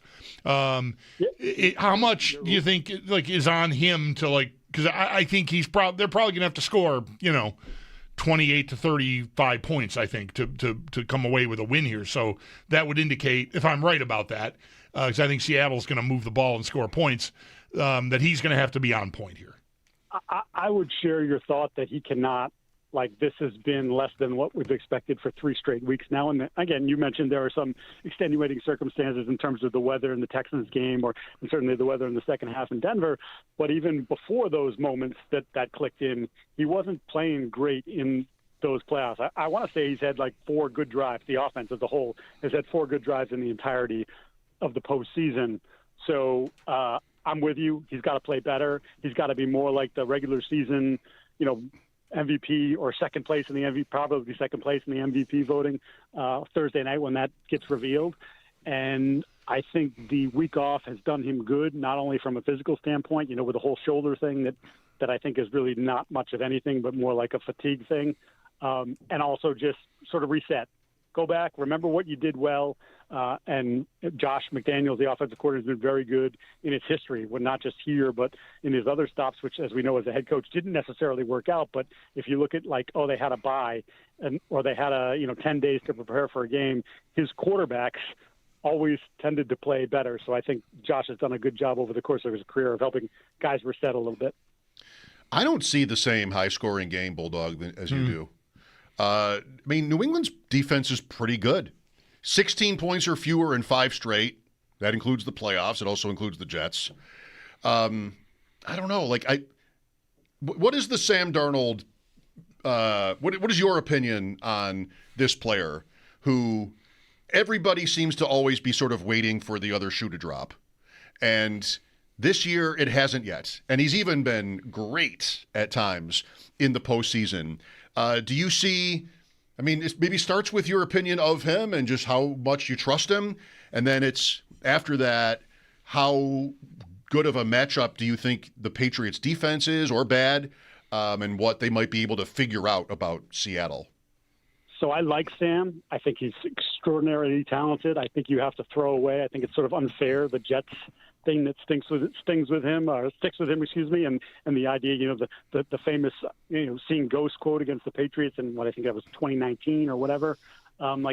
He's far removed from that. He's far removed from bad organization, from bad coaching, a more mature player, surrounded by better people, obviously now has a slew of life and career experiences. And yet I say I like and not love because we just lived this last year. He had a terrific regular season with a terrific play caller, play designer, and Kevin O'Connell. And then with the number 1 seed on the line to finish off the regular season, he was a turnover machine. And then while I really don't put a ton of the playoff loss the following week on him, remember they had to go play in Arizona because of the stuff that was going on in L.A. and their offensive line was falling apart.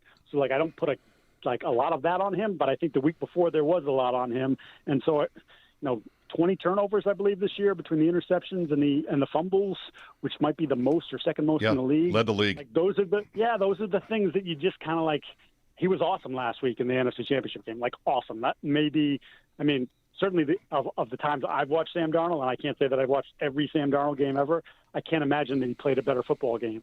So he's capable of that, but can he do it again? And I think the Patriots defense has some better answers.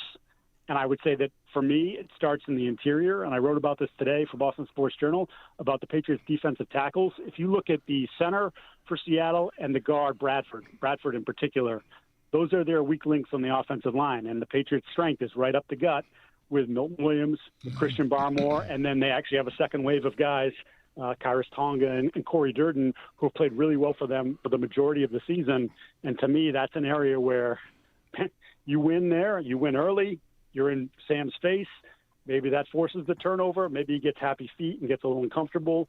Like that to me is the quickest path or the best path for victory for the Patriots, is because their strength, to me, kind of contrasts with the weakness of the Seattle offense. Recognizing it's only Wednesday here, we've got a couple of days to wind out the week, or at least the media portion of the week. How have you found Stephon Diggs this week, Mike? Calm, excited. It's funny. I mean, you guys lived this, and I came into this very wary of him and you know, just his personality and things. His teammates rave about him. And it's maybe this is just the year one Stephon Diggs thing, right? The honeymoon with Stephon Diggs is always fantastic. It's years 2, 3, and 4 where it starts to erode and ego starts to play a little bit more of a role. But, you know, you talk to some of the younger players, the Pop Douglases or rookie Kyle Williams in that room, and they're like, we needed a guy like that. And, like, to be able to watch how he works and to be able to watch how he studies and how he sees things and him talking to us and taking us under a wing has been really big for our development. And Drake has praised him up and down over the course of the year for just the stabilizing presence that he's been on the field, never mind the work that he puts in off the field. So I think he's really excited for the moment. He just, you know, like the offense, he's sort of been a little bit missing in action here over the last month.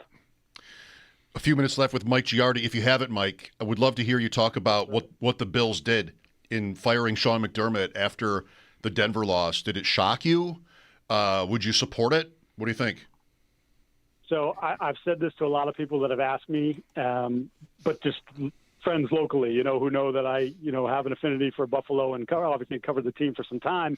And I said, you can tell me that you view this as, if you're Terry Pagula and Brandon Beane, that we've reached our pinnacle with Sean and we just can't get over the hump. You can sell that to me as a fair and logical decision, but to turn the page and go to a guy who's never been a head coach before, who was on the staff that couldn't get over the playoff wall or whatever he called it, like that to me is a little bit more difficult to digest. And I don't know that this was necessarily, this is crazy, but like this wasn't the right year for it. I mean, we're talking about a real dearth of candidates, and we're getting some recycled guys and we're getting some really uninspired hires in the mix. And you were sort of further down the list because of the playoff game and making the move when they did. That I don't know. I like the Leonard hiring as a DC, and I think that helps. But this is going to be Joe's offense, and Joe is, from a personality standpoint, I think we can all agree, is probably like a 180 from Sean, and maybe that gives them a boost in the short term. But they gave up a lot of experience and a lot of know-how, and quite frankly, a guy that, I mean, I think you'd look at it too. Like, I didn't think their defense should be all that good this year, and for a stretch there, it wasn't. And Sean managed to piece it together to the point where at the end of the year, we're like, are we not giving them enough respect? Are they that good? So it's going to be a challenge. I think there's a lot of heat on Joe, no matter what Pagula and Beane say. Not only that he is a first-time head coach, but that he was here when you're kind of touting change, right? And that's what's more. How's that change? How does that change? Changes. You blow out the whole thing, you know, and. Like, I think you could make the argument. I know Brandon's going to be on. I have the utmost respect for Brandon, and he was always great in my dealings with him. But like some of the pieces that he gave him, like some of the drafts, like what are we? Where did this team sort of break down? Where were their holes? And is that because of the coach, or is that because of the talent that the coach was given? I think we're already seeing this start to leak out odds for next year, the Bills and Patriots will be like side by side, at least as the offseason starts. Maybe Sunday's result changes that a little bit. Just one quick selfish question from me, frustrated me, having watched the Patriots-Broncos game. Is Travion Henderson still with the Patriots? Yeah, it's a great question, and you keep thinking because of the speed and because of some of the bursts that we've seen over the course of the year that, like, is there a plan for him? But I think truly the plan is going to be just what it's been here in the playoffs. You're going to get a series with Trevion early in the game, second or third series, where he's going to be the primary back, and Ramondre will be off to the side. And how he runs, how he handles those plays is going to determine whether he continues to play going forward. They haven't trusted him in pass protection, which was funny because coming out of Ohio State, that was like he was the best pass protecting back in the draft by anybody that you talk to. And if you're a film grinder, you saw it on film. He's been not good at that at all this year. And so the blitz pickup and the ball security thing, like Ramondre cleaned up his ball security thing, and now he's reliable. Like Ramondre knows that if there's only 2 yards there, get the 2 yards. Henderson still wants to bounce it and hit it, and that's, the lure, because when he does, no one's catching him. He's going 70 yards, but there were too many times here in the last 4 or 5 weeks where he tried to bounce and create something, and he loses 3, and instead of 2nd and 7, it's 2nd and 13, and it changes the whole equation for the offense. Right on. Thank you, Mike. Well, maybe a glass of water before you start down the podcast street here. You'll know what to do. You'll know what to do. It's a busy. I'll manage. Busy week for you. Thanks for making time for us, man. It means a lot. You guys, anytime. Thank you, Mike. Mike Giardi, Boston Sports Journal, Patriots, Seahawks, Sunday. We'll break here.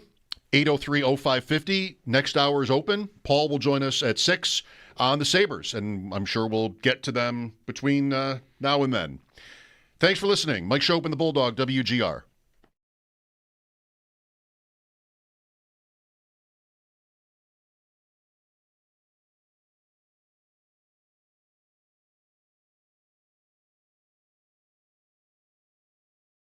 Folks, Bulldog here this Sunday.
Right now, callers 5 and 6 at 716-221-4WGR. That's 4947.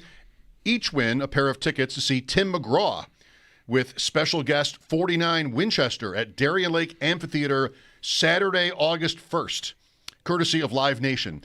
Tickets go on sale this Friday, February 6th at 10 a.m. at Ticketmaster.com. All right, here's Brian with us. Hi, Brian. Hey, guys. So thoughts on the season. As that Denver game played out, and just it reminds me of 2023 postseason where you just fell apart physically really towards the end of the year. I mean, you think Jordan Poyer goes out with the hamstring, and, so then that makes Cam Lewis the next man up after you get through Hancock, that is, the game before. But so then Cam Lewis hurts himself in the game with he's getting cramps, so then he has to go out. Then Darnell Savage comes in and immediately gets burnt across the field by little Jordan Humphrey. So that's a touchdown in the game. You got Trey White who hurts his hip for a play. Dane Jackson comes in. He immediately gets burnt by Marvin Mims, and we all know that would have been Maxwell Hairston, but he gets hurt 9 minutes to go, fourth quarter against the Jets. And then, of course, you lost your Marcus Ingram.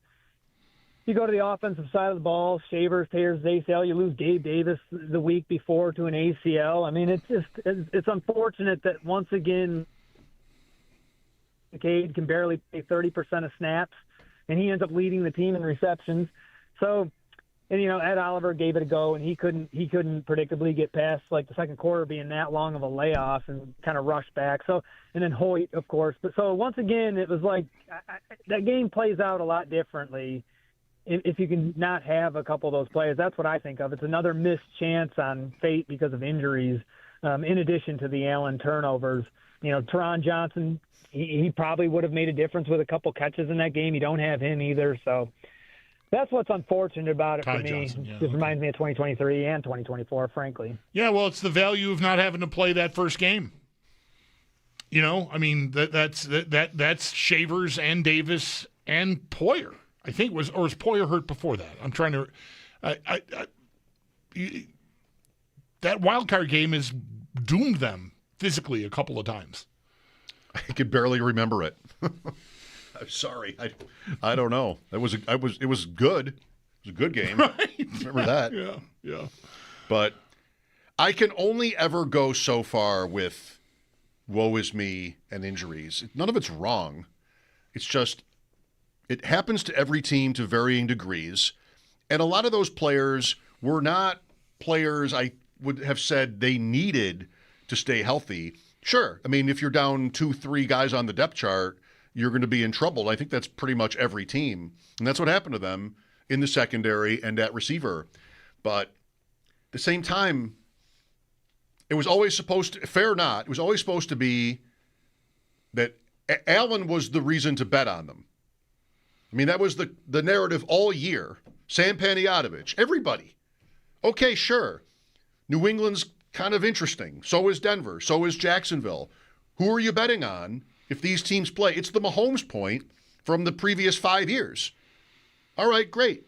Good for you, Baltimore, Buffalo, Houston. I'll take Patrick Mahomes in the play. This is what I'm going to do. Yeah. And he delivered. And in that game against Denver, I'm sure we can think of Chiefs injuries. I mean, he beat the Bills in last year's playoffs throwing to Juju. Like, he kind of just figured it out. Yeah. And Allen and the Bills didn't figure it out. And I know that they had losses and they're not insignificant.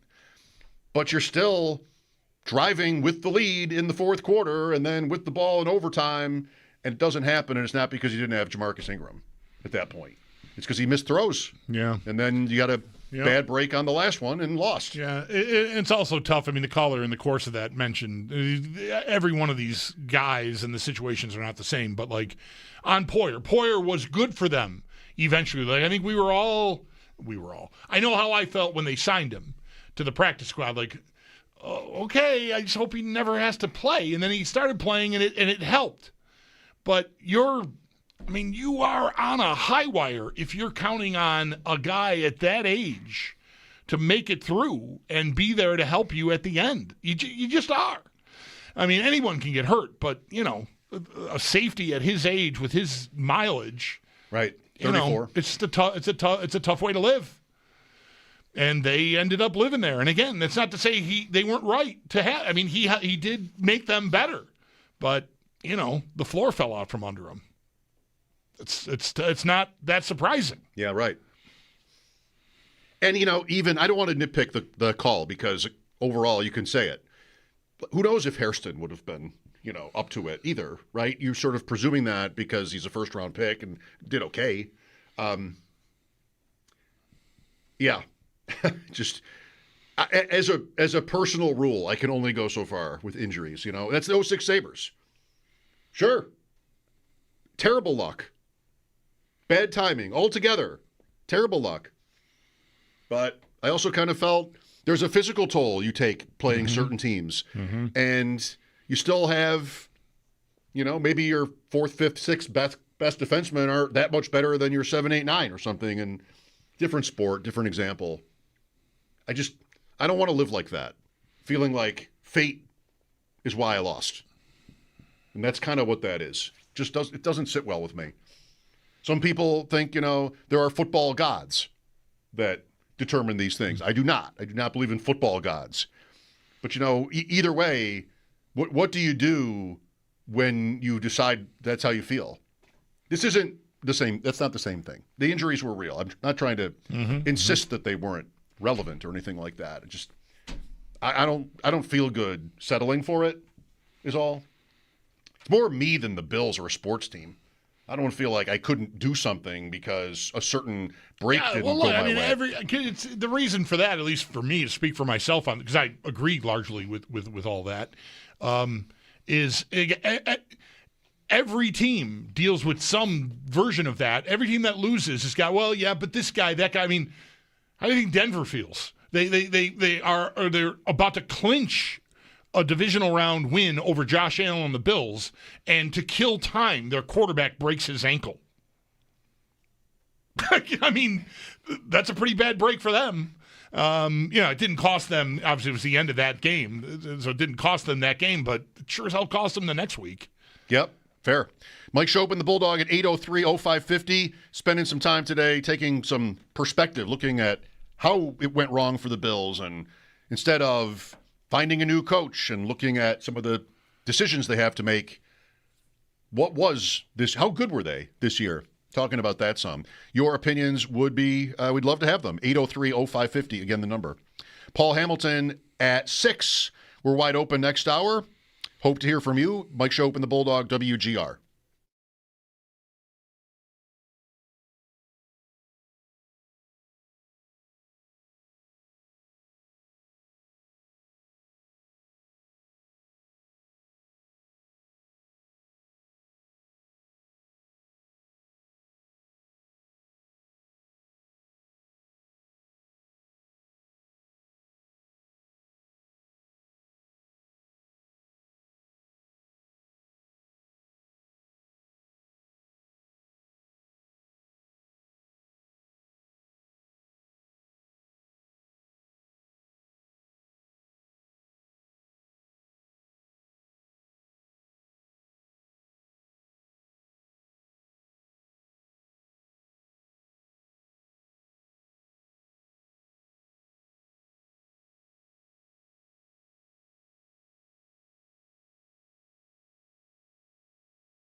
Morning, guys. Jeremy and Joe earlier today. If you missed that, you can listen back over on the Odyssey app or our website, WGR550.com. General Manager Brandon Beane is also expected to join Jeremy and Joe. That is scheduled for tomorrow around 8:30, so do stay tuned for that. And also coming up tomorrow, the Bills' newest coordinator's going to be speaking with the media. That is expected to start around 10:30.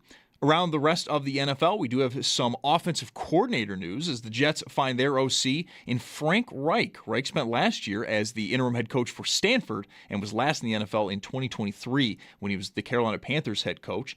The Cardinals, they're bringing in Nathaniel Hackett. Hackett originally was set to be heading to Miami as their QB coach. Instead, he goes to Arizona to be their offensive coordinator. And the Steelers are hiring Brian Angelico. Angelico was the Minnesota pass game coordinator for the past 4 seasons. To the Sabres, they are off tonight. As of today, though, they do sit at 3rd in the Atlantic. They're going to host Pittsburgh tomorrow before being off until the 25th due to the Olympics. We'll get more on the Sabres coming up at 6 when Paul Hamilton joins the show. But speaking on the Olympics, before that, there was a trade freeze today at 3 p.m., and just before that deadline, the LA Kings, they do acquire forward Artemi Panarin from the Rangers for a conditional third and forward Liam Greentree. Panarin is also signing a 2-year, $11 million per year extension with the Kings. And then tonight, 10 games in all for the NHL. Some notable matchups to keep an eye on include 2 games at 7. The Panthers host Boston, and Montreal's in Winnipeg versus the Jets. At 9, the Mammoth host Detroit, and then at 9:30 over on TNT and HBO, the Stars, they host the St. Louis Blues. That's Paddock Chevrolet Sports Update. Paddock Chevrolet celebrating 90 years of being your hometown dealership. I'm Zach Jones for WGR Sports Radio 550.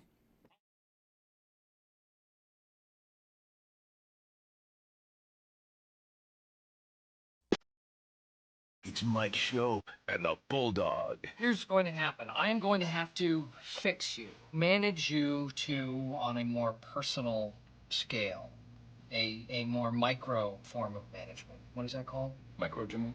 Boom. Yes. It's Mike Schopp What is your name, sir? I am Bill Buttlicker. and the Bulldog. Really, that's your real name? How dare you? My family built this country, by the way. It's Mike Schopp. The 3 words I would describe you as is aggressive, hostile, and definitely difficult. And the Bulldog. Well, I like the sound of your voice. On WGR Sports Radio 550. We were just talking to a listener who, for the most part, blamed the Bills season on injuries. The caller's voice is very familiar to me, and he's often very critical of the Bills. So it wasn't somebody that you would expect necessarily. I don't know him, I think, but that I know of, but that would just apologize for them. Blame it on injuries. We were talking earlier about how last year and this year were different. And I was saying how last year, I said this to Mike Giardi too, last year felt really cruel to be so good, to win so many games, dominate the AFC East, but Kansas City can't even lose by trying. Like, they were so lucky. They were very beatable. Very beatable. They do play in the playoffs. That's how that goes, and they lost, Buffalo. But still, last year felt unlucky to me. And this year didn't. This year didn't feel unlucky. It felt that there were too many games where they were kind of a no-show, where they got beat. You know, Miami is one of these games. Atlanta is another one. And I'd have a harder time making that excuse for them, just blaming it on luck or anything. So you do have the injuries, but you also had bad losses this year. And, it wasn't the best luck that New England showed up and just beat everybody. Right. That happened too. So in that respect, it's like you sort of roll your eyes at your misfortune, I suppose. Still, no matter what you say along those lines, you still had a chance. You had a chance in Denver, you had a chance in Kansas City last year, and you lost both games by a field goal. Now it's the Patriots, though. I mean, the Chiefs, everybody got sick of the Chiefs. Everybody everywhere got sick of the Chiefs. And you had to watch that. And now here's your changeup this year. It's New England. It's not really working. That's harsh too. No, like the Chiefs ascended to kind of the role of the Patriots in our post Brady Belichick lives, and then the Chiefs fall apart this year for a variety of reasons. Mahomes ends up getting hurt. eventually, and it's the Patriots now. I've said all year is they grew to appear to be a team that was not just going to go away, and I don't think they're any kind of one-hit wonder. I think they'll be, contender status. I think they've arrived earlier than I thought, albeit, but still, I think they've arrived. I just was not emotionally prepared for it to be that quick. So Gerard Mayo was their coach last year. They went 4-13, 2 years in a row. I mean, I don't Vrabel annoys me, but I know he's an excellent coach. So I'm expecting it to work, but just that fast? Just give me a little more air here. And it's not just it is largely a Bills point, right? I didn't need you filling up my rearview mirror and then actually blowing me off the road on the way to 14 wins. But that happened. But to have them in the Super Bowl now too, I think I said earlier this week, maybe it was on Monday, because it's only Wednesday now, that I don't think I've ever been less tuned in to the game coming up on Sunday than I have been. Last week, I didn't think about it at all. I mean, the Sabres are providing a fantastic distraction, and they came around at just the exact right time. It's like your longtime girlfriend just left you, and in walk the okay, I'm available. I got nothing to do. I'm emotionally free, so good timing. But all of it adds up to now I'm sort of this week I'm sort of settling into I'm gonna watch New England in the Super Bowl on Sunday. Really? That's happening already? I would not say the same for me about being disconnected from it because of that point. There were drought seasons when I literally didn't watch the Super Bowl 3 years in a row. I found strength in that. I don't have to watch Baltimore play San Francisco. I don't need. Why do I need to watch this game? Or work, but I'll find out what happens.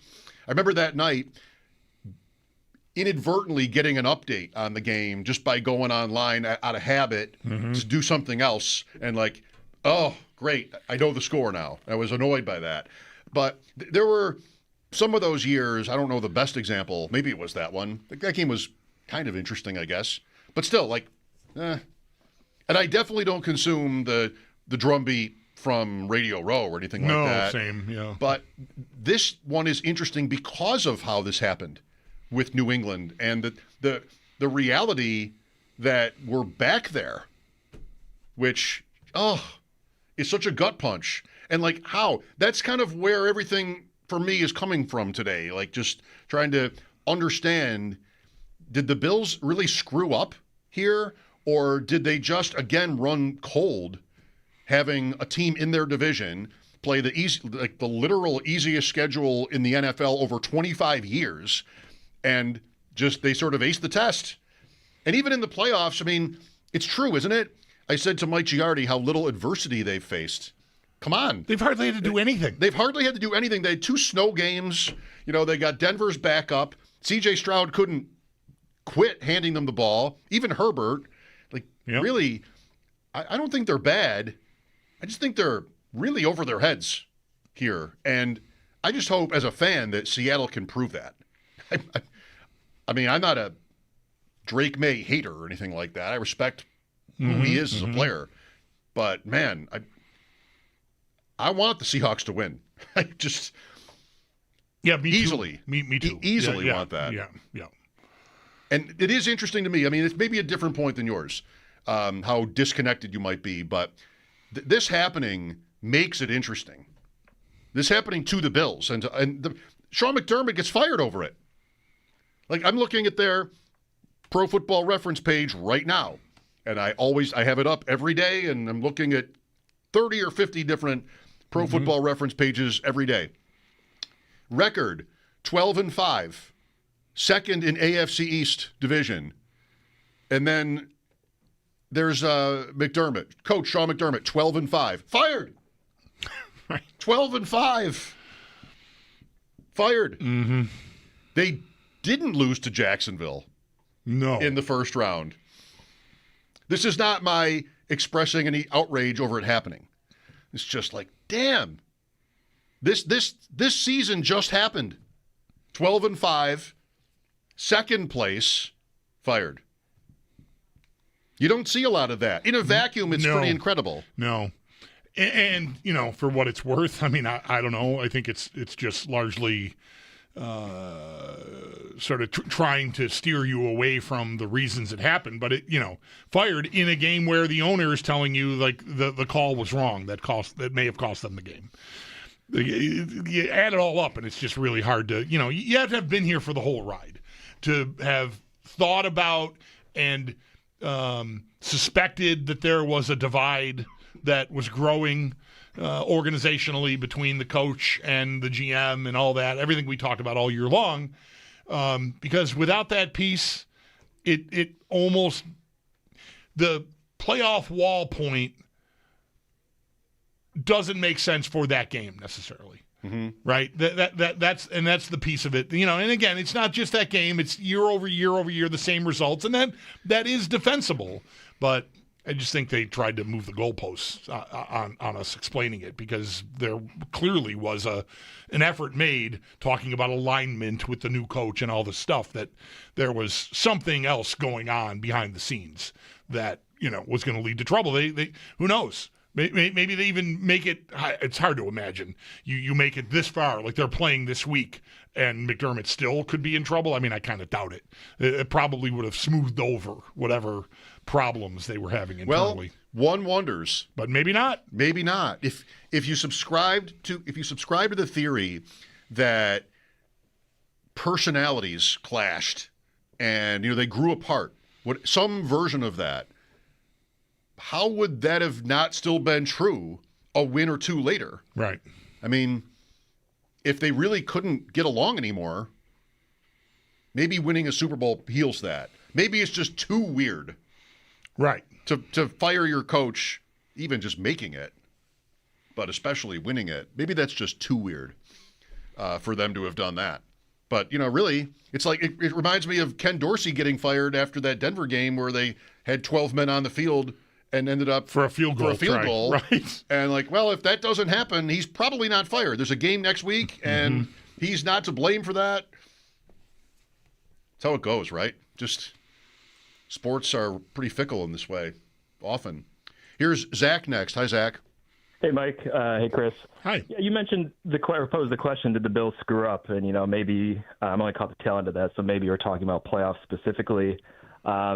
Season-wide, I kind of think they do, and they did, and I don't want to harp on the whole receiver thing and Bean thing, but I think, the trade deadline comes and goes, and the only move that was made was Brandon Cooks. And this isn't even really a receiver point, but they really didn't do that much to bolster their roster. Like, did they think they weren't going to make the playoffs possibly or something, or go on any sort of run? And I don't know. I can't recall if Hoyt was hurt before or after the trade deadline, but they didn't really do. He got hurt against the Chiefs. I think. So week 9. They didn't do much to make the roster that much better for kind of the second year in a row. I mean, if you want to argue that Amari Cooper made the roster better, have at it. I'm not really going to stand on that side, but I think 2 years in a row they didn't really do much come time to make moves, and I think that's a mess up on their part. They fired the coach here in the off season, and that's I don't know. We'll see if it's progress or not. It might sound like it is right now, but I think they have screwed up, honestly, and I'm positive for the future, but they could have been more aggressive, in my opinion. Well, I think thank you. I think it can always be said. I mean, there's always something else. Rashid Shaheed, can we work with the premise that a better offer would have gotten him? And then, you can't know from injuries, but then he has to be productive. You don't need Cooks, right? If you do that he has to make the play in the big game that you otherwise would have lost. This is always the dilemma when talking about these seasons that are so good. And for all their virtues, okay, but A.J. Klein. Okay, but Tyler Bass or Kincaid. Like these moments, these critical moments, how fair is it to really be able to use those moments and say, well, if I'd only just drafted or traded for Rashid Shaheed, why didn't I do that? That's not the caller's example necessarily, but why didn't I just do that? I can only go so far sort of analyzing all this way because you just don't know what the circumstances are going to be. Did their inability or their failure to augment the roster at the trade deadline, like the caller's complaint, or in other ways, what does that tell you? That they weren't willing to do more. What does that tell you? Let's say you have Brandon Beane in the room, and it's just you and he. You're not on the air or anything, and you ask him that question. Well, Mike, I mean, I thought this team was good enough to make a run. It was right there.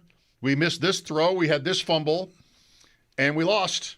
And it's pretty tough to say this thing or that thing that I could have done would have changed that, because it's so specific. Shaheed was a nice idea. Sure. Yeah. And I always sort of suspected that, as it pertained to both he and Jacoby Myers, those were early in the day trades. And if Bean was, I've heard, really working towards Brian Thomas Jr. or has been widely reported working toward Jalen Waddle, then you maybe think, I don't need to be in the shallow end of the pool here because I've got bigger fish I'm trying to catch, right? I've got bait here that can land me a marlin. I'm not settling for a trout, right? No offense to Shaheed or Jacoby Myers, both players. I mean, Shaheed's still playing, and Myers helped Jacksonville a lot earn a contract extension. And Sean McDermott certainly seemed like a fan of that idea. But those other guys were bigger gets if you could have pulled it off. But the problem is, it's like anything in life. If you have an opportunity to do a thing that'll be good, and you're trying to do something bigger and better, at least that's how you perceive it, and maybe most people would agree, but you miss on the bigger and better, and you've foregone the other thing that maybe could have been money in your pocket, then you're stuck. Then what you've done is you've done nothing, which is what they did. You mismanaged the situation. You overestimated your ability to pull off the bigger move, and therefore didn't do a single thing besides end up, claiming Brandon Cooks. But even within that, right? The ball to Cooks at the end is there. Catch the ball. Right? I don't think has ever talked about it. He looked like he hurt himself going to the ground, which is why the ball was so readily available for that defender to rip it out of there. He lets go of the ball to a degree because he landed, and I think just it didn't feel good in the moment, and he loosened his grip on the ball. The throw before that to Hardman, right? I keep pointing out the last two throws of the year would have been Cole Hardman Jr. and Brandon Cooks. Tell me I don't have a receiver problem. A good throw there, and McCole Hardman is wow, he came through. Great job, guys. You needed a guy that had playoff experience, and he got open in a moment there. And, I don't remember where that ball was, but it's an easy first down. It was down the field. I don't know if they're in field goal range if he catches it or what, but they're live. I mean, we're juiced. Field goal wins the game. Yeah. But, bad throw there, and here we are. Am I remembering the Cooks play correctly? Because certainly there's an argument for it being a catch is the number one. But if he just sort of veteran move kind of slows down at the end of the route, does he get run over? That's a tough one. That's a tough flag to not throw. Yeah. I mean, I think you break ties in overtime in the playoffs, so you better be right. If you're throwing a flag, you'd better be right. But, man, if a guy's going for – the ball's about to arrive on the scene on a deep pass, and maybe it's a little short, or even if you just sort of act like it's a little short, and the guy doesn't see – he can't see the ball like you can, and he sort of plows you over, that's almost a lock to be a penalty. Yeah. Do I remember the play right, thinking that could have happened? I think it did. I think McMillan is the player, right? Yeah. I think he hits Cooks before the ball gets there. But but it's like that's almost like every play is that level of. What you're saying is if Cooks ends up not catching it, would it have drawn a flag? I mean, I don't know. I would say probably not. Yeah. So, I don't know where you'd end up there, but like I don't know, you were quiet, or I don't want to say you made a face when I said the thing. Like Cooks, his arms loosen as he hits the ground. Like he looked a little like he was on his hands and knees after the play, like knocked the wind out of him or something happened. He didn't go to the ground, and he wasn't. He hurt himself somehow when he got to the ground. And, who knows, maybe if that doesn't happen, he hangs onto the ball more tightly and the guy can't rip it out of there, or I don't know what. It's the most we've ever talked about that play, I think. It might be. Now, yeah. It might be, because neither of us was that bent out of shape by the call. No. Right? Like, I'm still not, but. I'm not. Just like if. We're really doing this. I guess so. Today we're really doing this, but there are just countless examples of football plays where you can reasonably say either side of it. And that's one of them. That's a classic example of that. Yeah. We're just, all right, I get why it's a catch. I get why it isn't. And to make a cause out of it, like even maybe the owner of the team, it's just wrong. I mean, it's not a winning mentality. Like I said before about injuries 20 minutes ago, now I'm saying it about calls. It's not a winning mentality. Like a lot of calls are super close like that, and who knows what you're going to get. Maybe we need a petition. Is it too late? Has too much time passed? That'd probably get it done. Over under number of times Terry McAulay is consulted on Sunday, 2.5. Smash the over. Smash the over. He's in the booth now with them, isn't he? Like they'll bring him in. Yeah, 5 times. You're looking for an alt Terry McAulay line. Yes, that's what I'm looking for. They also have one at Bet Online anyway, which is, will he ever disagree with one? And I'm absolutely yes on that. McAulay is the most likely to disagree with an official's call of any of those guys, I think. I hear him do that the most often. Gene Steratore gives you both sides to every call, but ultimately it's why it was right. I mean, his answers are always very predictable. I get this, but here's why the call is correct. Yeah, McAuley's not like that. I don't want to do the thing where, it's just selective memory, but I feel like Steratore is expert at telling you, no, this isn't going to be a fumble, here's why. And then, they go to commercial and come back and they finish reviewing it and it's going to be a fumble, and he'll tell you, well, actually, yeah, see here, and it's just, I hope you don't remember what I said 90 seconds ago. That's what I'm saying he does, only he does it in 2 parts in your example. Right. He comes in 2 parts. Right. Yeah, right. All right, 803-0550 for your calls. Mike Schopp and the Bulldog, WGR.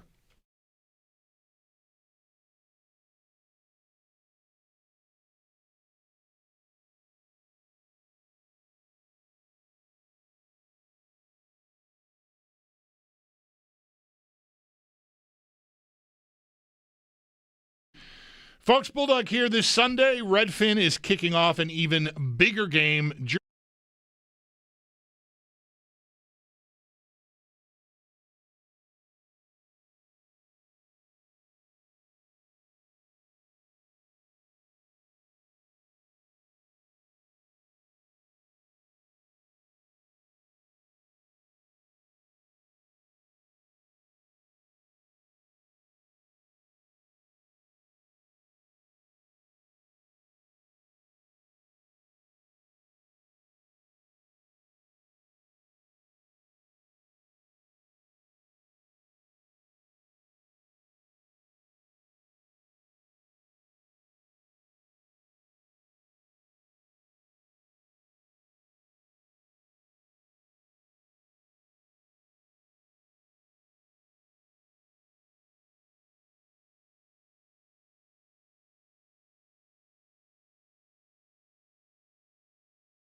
Buffalo Bills head coach Joe Brady spent some time with our morning show earlier today. If you did miss that, you can listen back on the Odyssey app or on our website, WGR550.com. Stay tuned. Coming up tomorrow, General Manager Brandon Beane is going to sit down with Jeremy and Joe. That's scheduled for around 8:30, so do stay tuned for that. And also tomorrow, the Bills' newest coordinators, they're going to speak with the media. That is expected to start around 10:30. To the Sabres, they are off tonight, and as of today, they are third in the Atlantic. They're going to host Pittsburgh tomorrow before being off until the 25th due to the Olympics. And also due to the Olympics, we had a little bit of a trade deadline with a trade freeze for the NHL today at 3 p.m. And right before that deadline, the LA Kings did acquire forward Artemi Panarin from the Rangers for a conditional third and forward Liam Greentree. Panarin is also signing a 2-year, $11 million per year extension with the Kings. It's Paddock Chevrolet Sports Headlines. Paddock Chevrolet is celebrating 90 years of being your hometown dealership. I'm Zach Jones for WGR Sports Radio 550.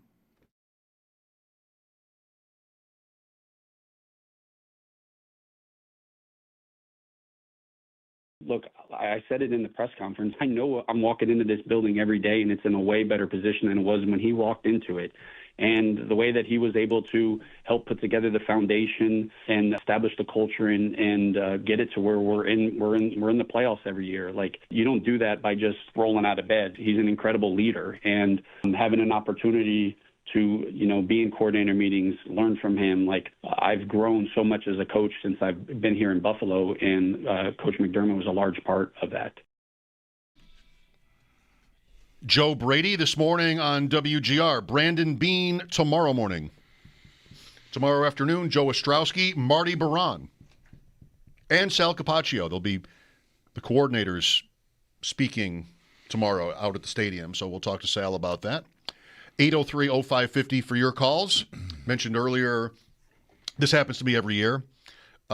This week, just remembering being a kid and watching those NFL films, Super Bowl highlight shows that I just have always been obsessed with. They're so good. Facenda's voice, a big inspiration for me growing up was him, and that just really anything NFL films. Maybe this isn't true anymore. I'm not really sure. I don't want to say that it wouldn't be. Like, it's not as in tune with the newer stuff, but at least going back half my life or more, I can't turn away. Like, I love it so much. Yep. And so Super Bowl 10, Dallas-Pittsburgh, the first Dallas-Pittsburgh, 1976-75 season. Dallas is a wild card team, and the Steelers take them down. Hope I'm not spoiling anything. They win the game in Miami. 21-17, I was texting with Andrew Filipponi, a trivia question from that game. You want it? It's not an easy question. If you know it, you know it. If you don't, you won't be able to figure it out.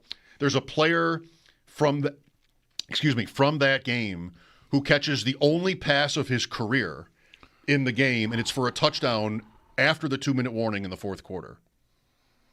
And 90 seconds later, he has a shot at another one, and it bounces off, it looks like it bounces off his head or his shoulder pads on a Hail Mary. But he caught one pass his entire career. It might have been the only season he was in the league. And it's for a touchdown in the last 2 minutes of Super Bowl 10. Yeah, I don't have this. You'd have to know it, right? Right. The guy's name is Percy Howard. So I'm, enjoying the nostalgia and texting with Andrew. He had a trivia question for me. In a second, I'll throw that one at you. Okay. And I'm looking at the box score and the play-by-play. And was it yesterday we were looking at the Bills Super Bowl play-by-play? Would it all be there? We were looking for the first penalties yesterday. Yeah. Going through the 4 Super Bowls. And Yes. I wasn't sure that the play-by-play on this site would be complete. And I think it was at least mostly complete. But for this game, there are holes in it. Still, I'm going through the whole game, and it's such a different league now.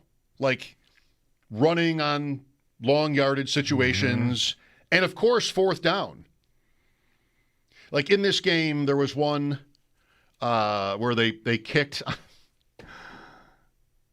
fourth and that was a botched snap. Anyway, I guess I don't want to be specific here, or I can't be, but I look at some of these sometimes and go, how? Right. How did you not go for that, or just anything along those lines? In that game, ironically, to that point in that game, Pittsburgh is up 21-17 with 2 minutes left after this Percy Howard touchdown. Right. And they get the ball back on an onside kick, of course. Okay. And Bradshaw has been knocked out of the game. He's gone to the locker room. And Terry Hanratty takes over. All right. Handoff. Probably timeouts are used here. Franco Harris, -2. 2nd and 12. Franco Harris, 2. 3rd and 10. Rocky Blyer, 1. All makes sense. Sure. Trying to bleed the clock. Trying to run clock. Yeah, keep the ball away from the team down by 4. 21-17, Pittsburgh with the ball. 4th and 9 on the Dallas 41. They ran it. Ooh, they ran it. Rocky Blyer for 2. So they'd had a lot of kicking game problems in this game, like botched snaps, and the kicker got hurt on the opening kickoff and was playing through bruised ribs. All right. He missed a couple of shorties. But Facenda says to run clock, they also, not just because they had these kicking game issues, but to run clock. And that doesn't make sense to me. Like, why would that? Because there would be a stoppage on a change of possession. On the change of possession, right. You're not getting a runoff there. Right. I mean, you can run it before you run it, but you're not killing any more time by running the ball there. So only 6 seconds. And you're giving up some field play. position. It really just says they were scared of snapping the ball, trying to get a kickoff. Dallas situation. Dallas then takes over at its own 39, down 4. And they get to the Pittsburgh 38 in 2 plays. Then it's 3 long passes that don't work out. But that's one thing that's like, I'm not sure regular season games from the 75 season have the play-by-play. Right. But I think if you think about the game now, 50 years later, maybe almost to the day, and look at play-by-play, you'd be like, oh, why in the world would you not have been more aggressive? Or the passing stats are often so paltry.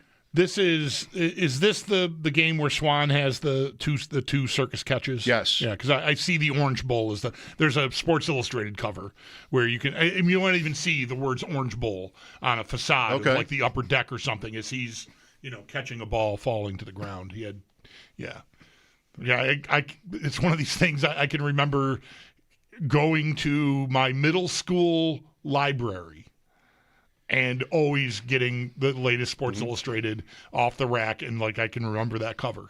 I think that would have been middle school. Swan. Yeah, Swan. Mark Washington. Yeah. The 2 Steeler Cowboy Super Bowls from the 70s are 3 years apart, and they're both at the Orange Bowl, but the first one is turf and the second one is grass. They replaced the field in that span. Yeah. So you have a turf one and a grass one. Here was Andrew's question. Okay. Name the 3 players that have lost the Super Bowl 5 times. The 3 players who've lost the Super Bowl 5 times. Mike Lodish, Don Beebe. I don't know. Are those 2 right? No, but you're right there. Both of those guys won. All right, that's on other teams. Beebe won with Green Bay, then retired, I think. Oh, right, because or went to another. Maybe he went to Carolina. I was thinking he was with Carolina when they lost, but okay. He might have retired after that win. Okay, Green Bay, New England, and Lodish won with Denver with Elway. Yeah, yes. Yeah. But they are all Bills. This is from Andrew. I hope it's right. We're not missing anybody.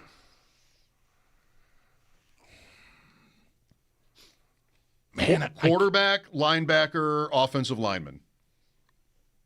You'll know all the names.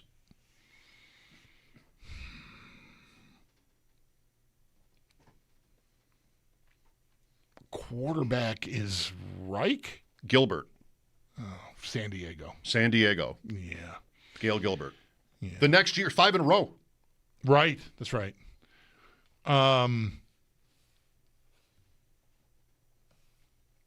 Bennett. Cornelius Bennett with Atlanta. With Atlanta to Elway. Yeah, okay. And an offensive lineman. His number's in your phone. Oh, Glenn Parker. Giants. I think so. Yeah. 01 Giants? Yeah. Or 2000 Giants? Yeah. Yeah, Glenn. been a long time. But, yeah, that number is still in there. I mean, I was just guessing. Yeah. I don't delete any numbers. Yeah, no, I would say, well, now I want to look. I can't imagine that I would have ever gotten rid of that number. Just keep the cameras off it. No reason to. Yeah. Well, I shouldn't. I don't ever do that. I shouldn't do this now. No, you don't have to do it now. No, I know. I started and now I'm looking because my phone. I don't know. Is your phone? My phone does this funny thing. I don't know. Maybe I should just change the settings. I don't see him in here. Huh. My phone does this stupid thing where the first name is the letter it's under in the phone book, basically. You know what I mean? Like, so I'm going to G for Glenn Park. Yeah, that's same as mine. Not P. But I don't have it. So I don't know. That's too many phones ago. Hope he's okay. Yeah, I do too many phones ago. Too many phones ago. The contacts don't come over? I don't know. I thought they do. I don't know, dude. I got contacts in here that are my wife's. I mean, it's ridiculous what I've got here.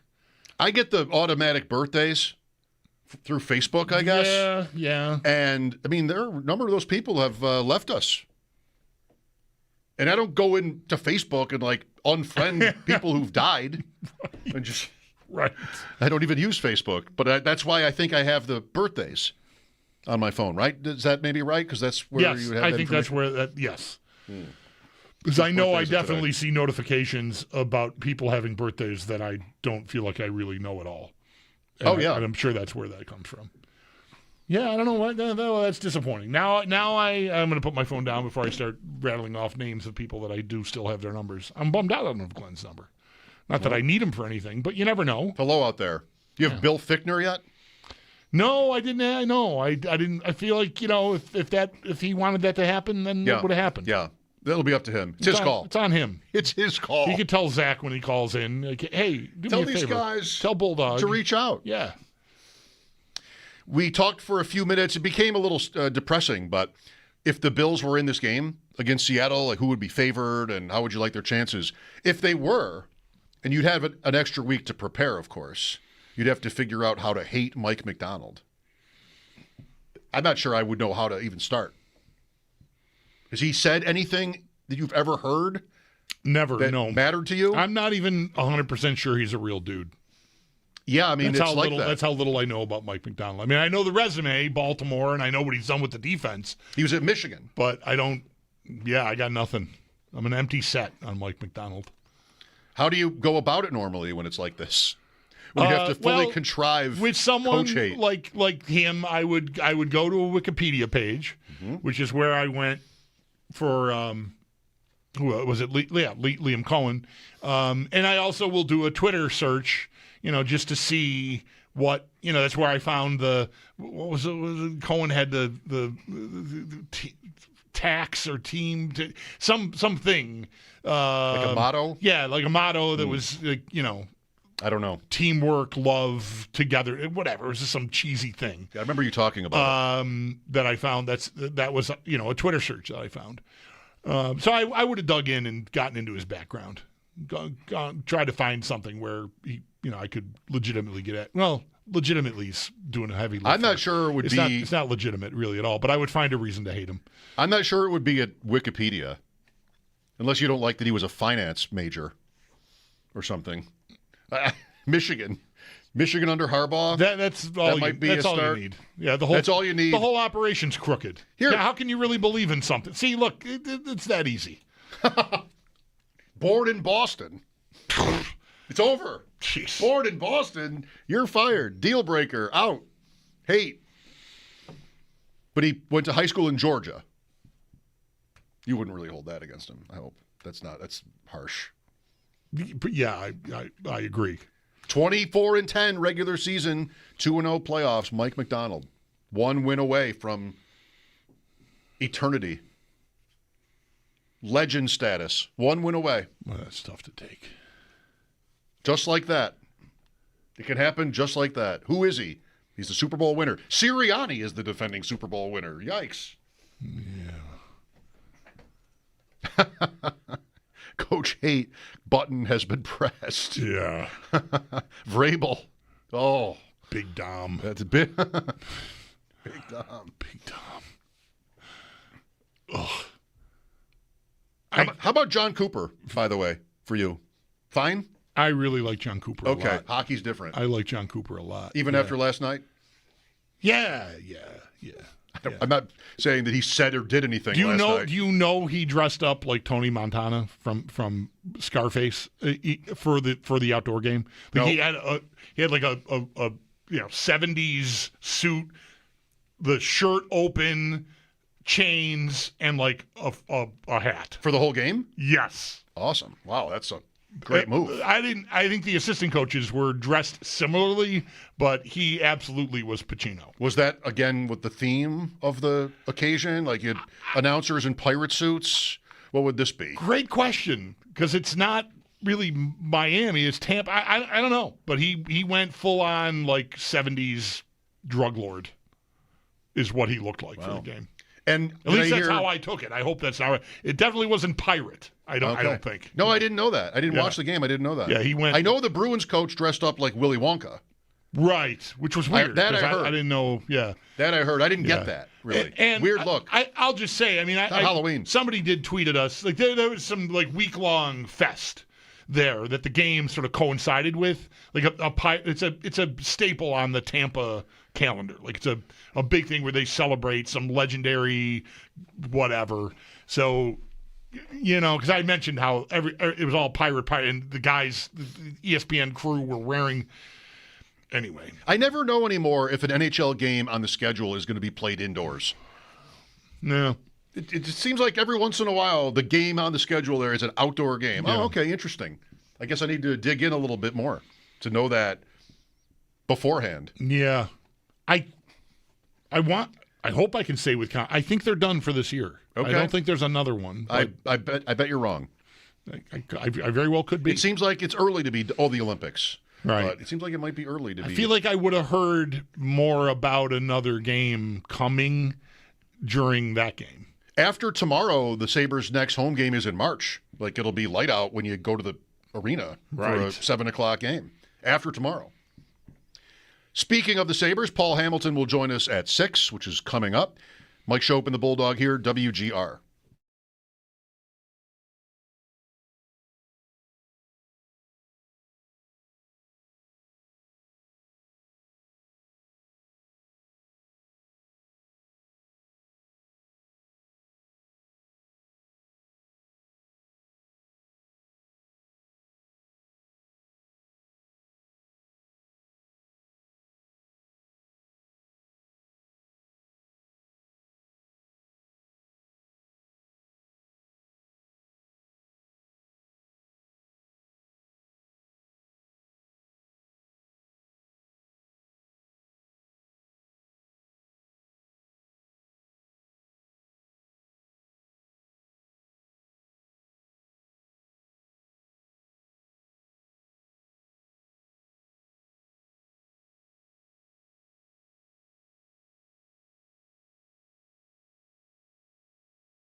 Paul Hamilton coming up in about 10 minutes. I watched the Olympics today. Mixed doubles curling. I heard reference to, I saw a couple of tweets, one from our Sneaky Joe and one just from an account I follow. Non-Sneaky Joe. That like 5 minutes into the first curling event, the lights went out. Yes, they had a power failure in the arena. Short-lived. A couple minutes went by, maybe 3. All right.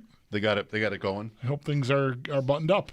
I kind of think the Olympics should start after the opening ceremony. Yeah, I know what you mean. There's no way to do that. There's no way to push this curling to squeeze it a little bit tighter so it doesn't start 2 days before the opening ceremony. I don't know. This is common, I think. I think it is. I think it's become. It definitely is common. I don't know if it was like that when we were kids watching, like when I was watching the '76 Winter Olympics from Innsbruck. If there were events before the opening ceremonies, I was just looking at some of the dates and that was like a week long. Not that, way back. Like the first Lake Placid Olympics in 1932 was like 8 days. And now it's enough. A much longer, it's probably enough endeavor now, Milan Cortina. The curling's in Cortina. Okay. I still think it should just be Milan. The 2044 Olympics, are they going to be in Buffalo or are they going to be in Buffalo Grand Island? I mean, just I don't know. Sorry, Cortina. Milan's the one we know. Milan's the place we've heard of. Well, I was just telling you during the break, California, like LA is hosting the Summer Games in 2 years. Soccer is going to be played in Columbus. And other places. Yeah, like a few, St. Louis, Columbus, you said New York, I think. That's not the Olympics. That's like a summer soccer tour. What are you doing? Just get it in California. It seems ridiculous. Even just if it's within an hour of you LA. You couldn't find venues to host. Like, what are you doing? LA, even. I mean, it's really messed up. College stadiums, anything. Yeah, it's bad. I agree. Paul coming up after the update here on WGR.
Buffalo Bills head coach Joe Brady spent some time with our morning show, Jeremy and Joe, earlier today. If you missed that, you can listen back on the Odyssey app or on our website, WGR550.com. And coming up tomorrow, General Manager Brandon Beane is going to join Jeremy and Joe. That is scheduled for around 8:30, so do stay tuned for that. And also happening tomorrow, the Bills' newest coordinators will be speaking with the media. That is scheduled to begin around 10:30. Around the rest of the league, some offensive coordinator news from today. The Jets have theirs in Frank Reich. Reich did spend last season as the interim head coach for Stanford and was last in the NFL in 2023 when he was the Carolina Panthers head coach. And the Cardinals, they are bringing in Nathaniel Hackett. Hackett originally was set to head to Miami and be their quarterback coach. Instead, he goes to Arizona where he will be the offensive coordinator.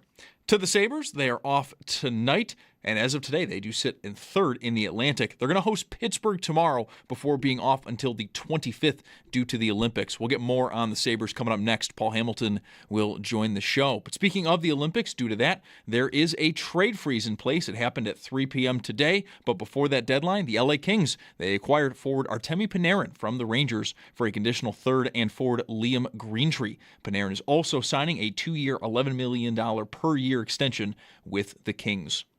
It's your Paddock Chevrolet Sports Update. Paddock Chevrolet celebrating 90 years of being your hometown dealership. I'm Zach Jones for WGR Sports Radio 550.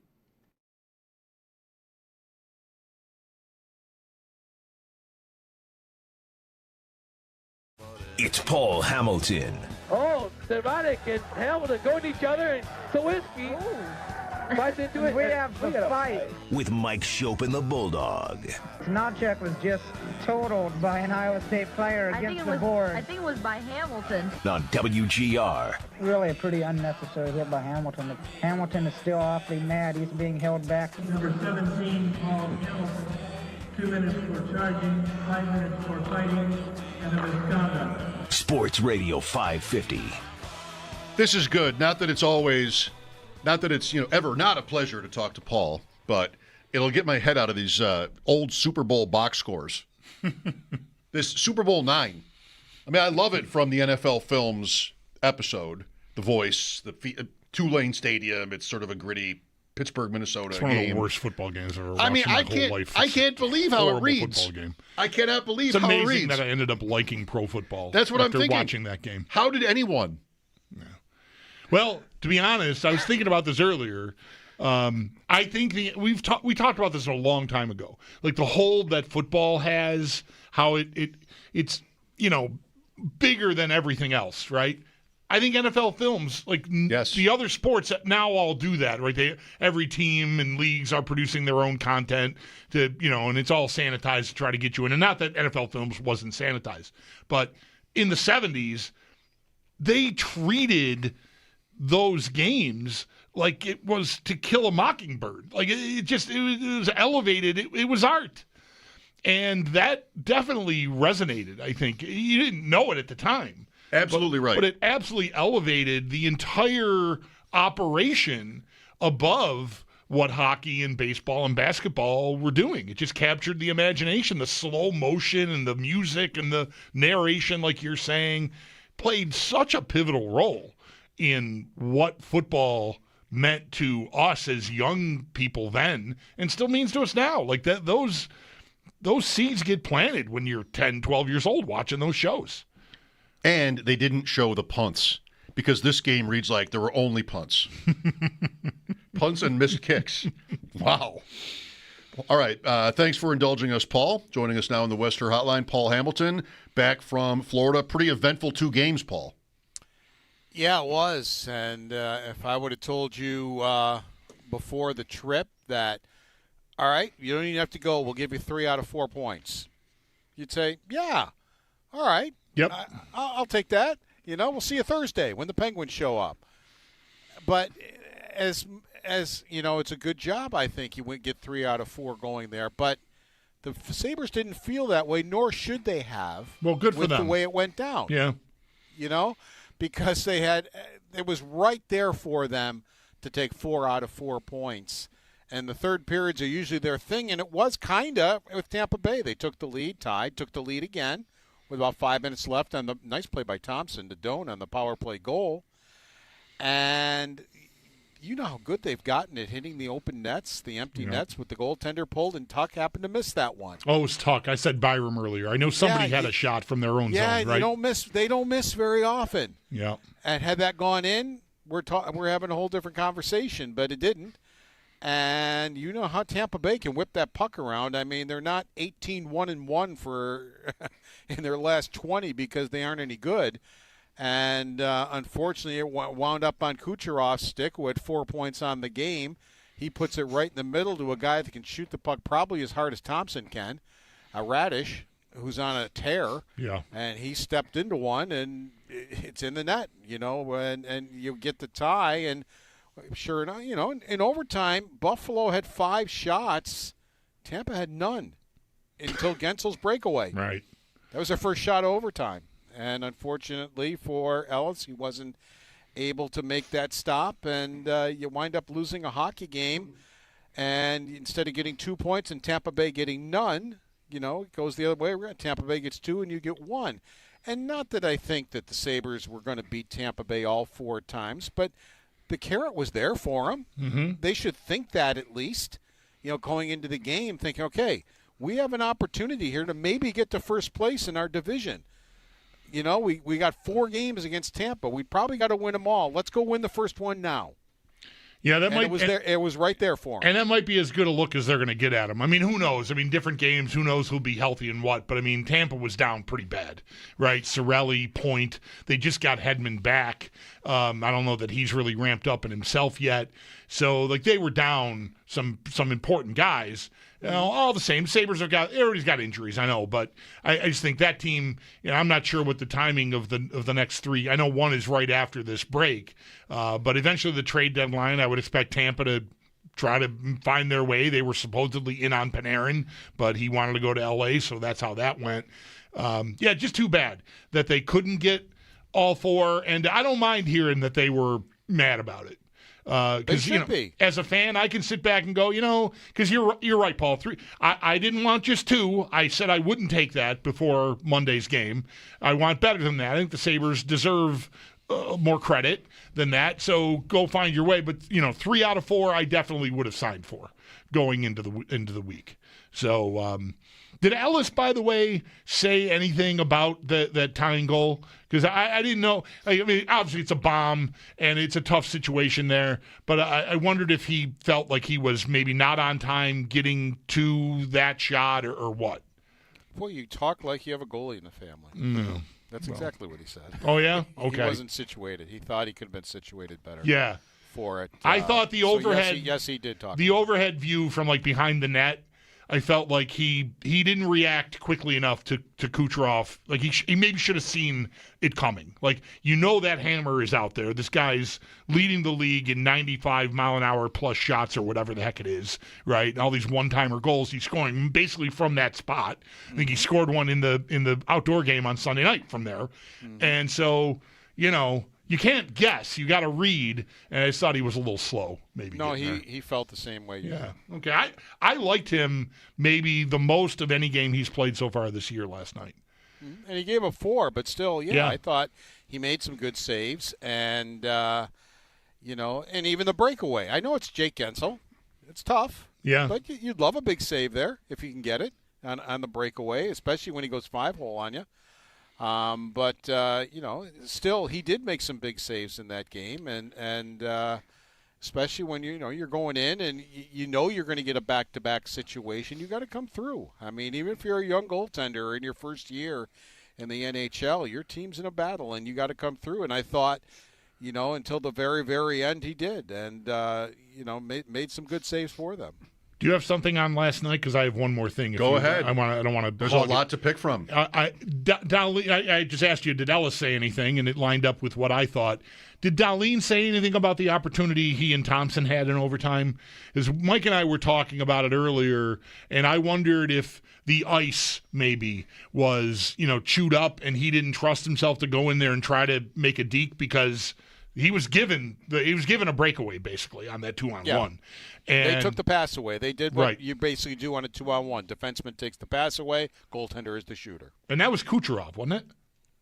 I think Kucherov was the one-man back, I think, Yeah, for Tampa. I believe you're right. So he really leaned over to Thompson. He really did. It's like, you're not getting a layup on this play. So I wonder if Dahlin, because Mike mentioned, like, what could have gone, going. Well, I want to say again, like, I'm not the person who would know from experience, but it seemed like he could have walked Vasilevsky down even farther than he did instead of taking the higher risk shot. But, And easy you game guys from get, the TV. You guys get to see a different replay than I do. Sometimes I do have the MSG feed. I did not yesterday. A fan tweeted to me that they thought Vasilevsky got the blocker on it. I thought it went wide.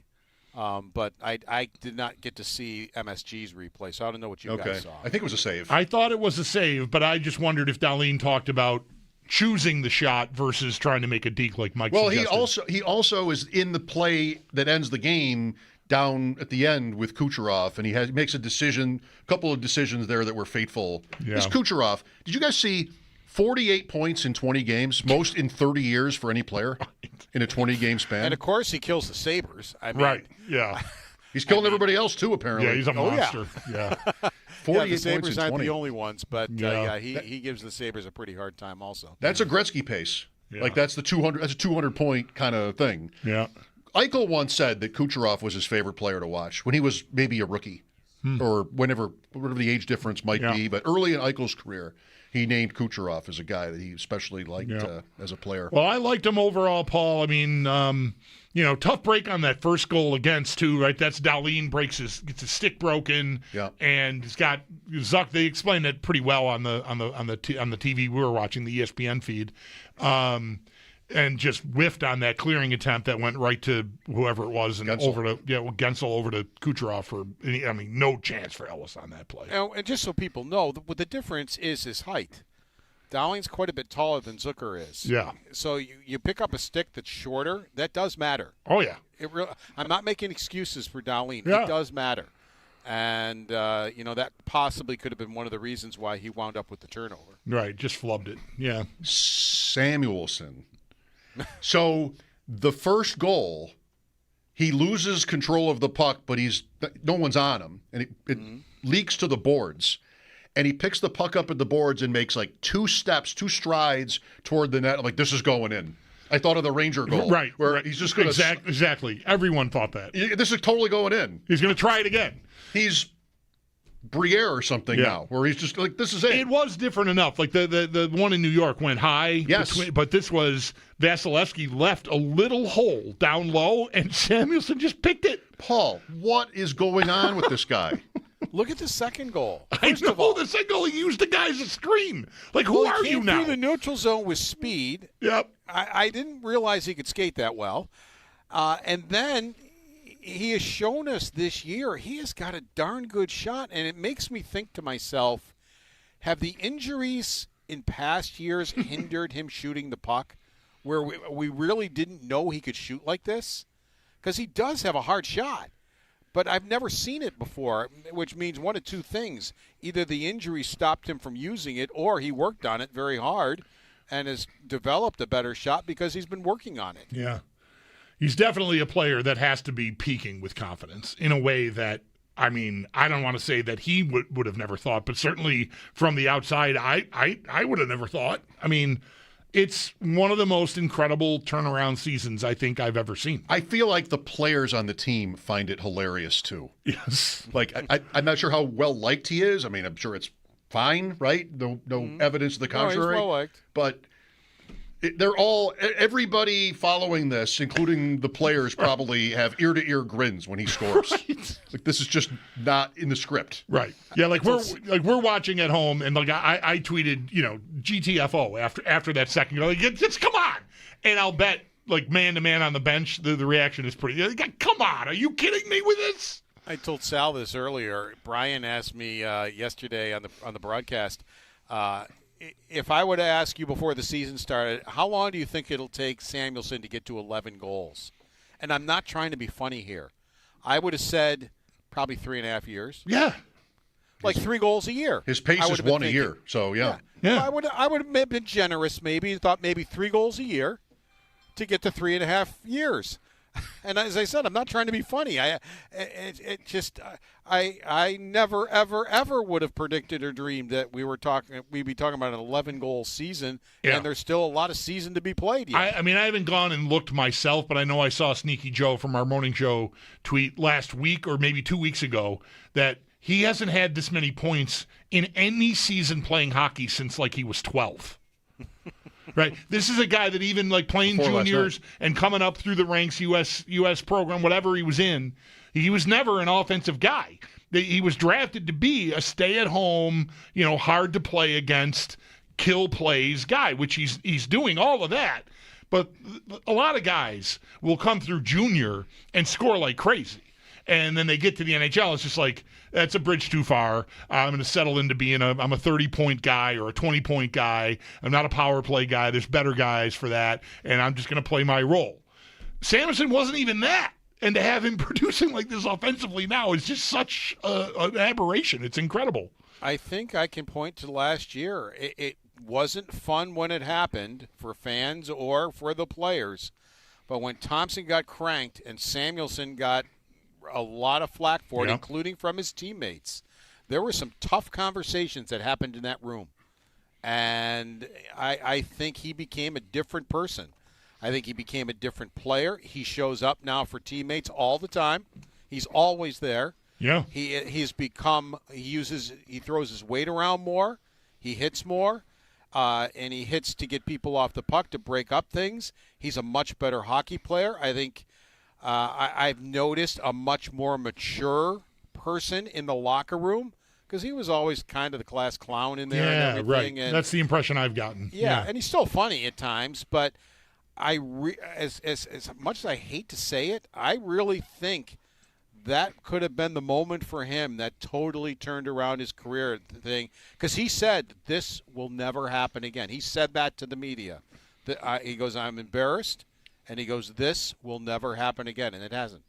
He's born in Philadelphia, if fans don't know. His father played many years in the league and several with the Flyers.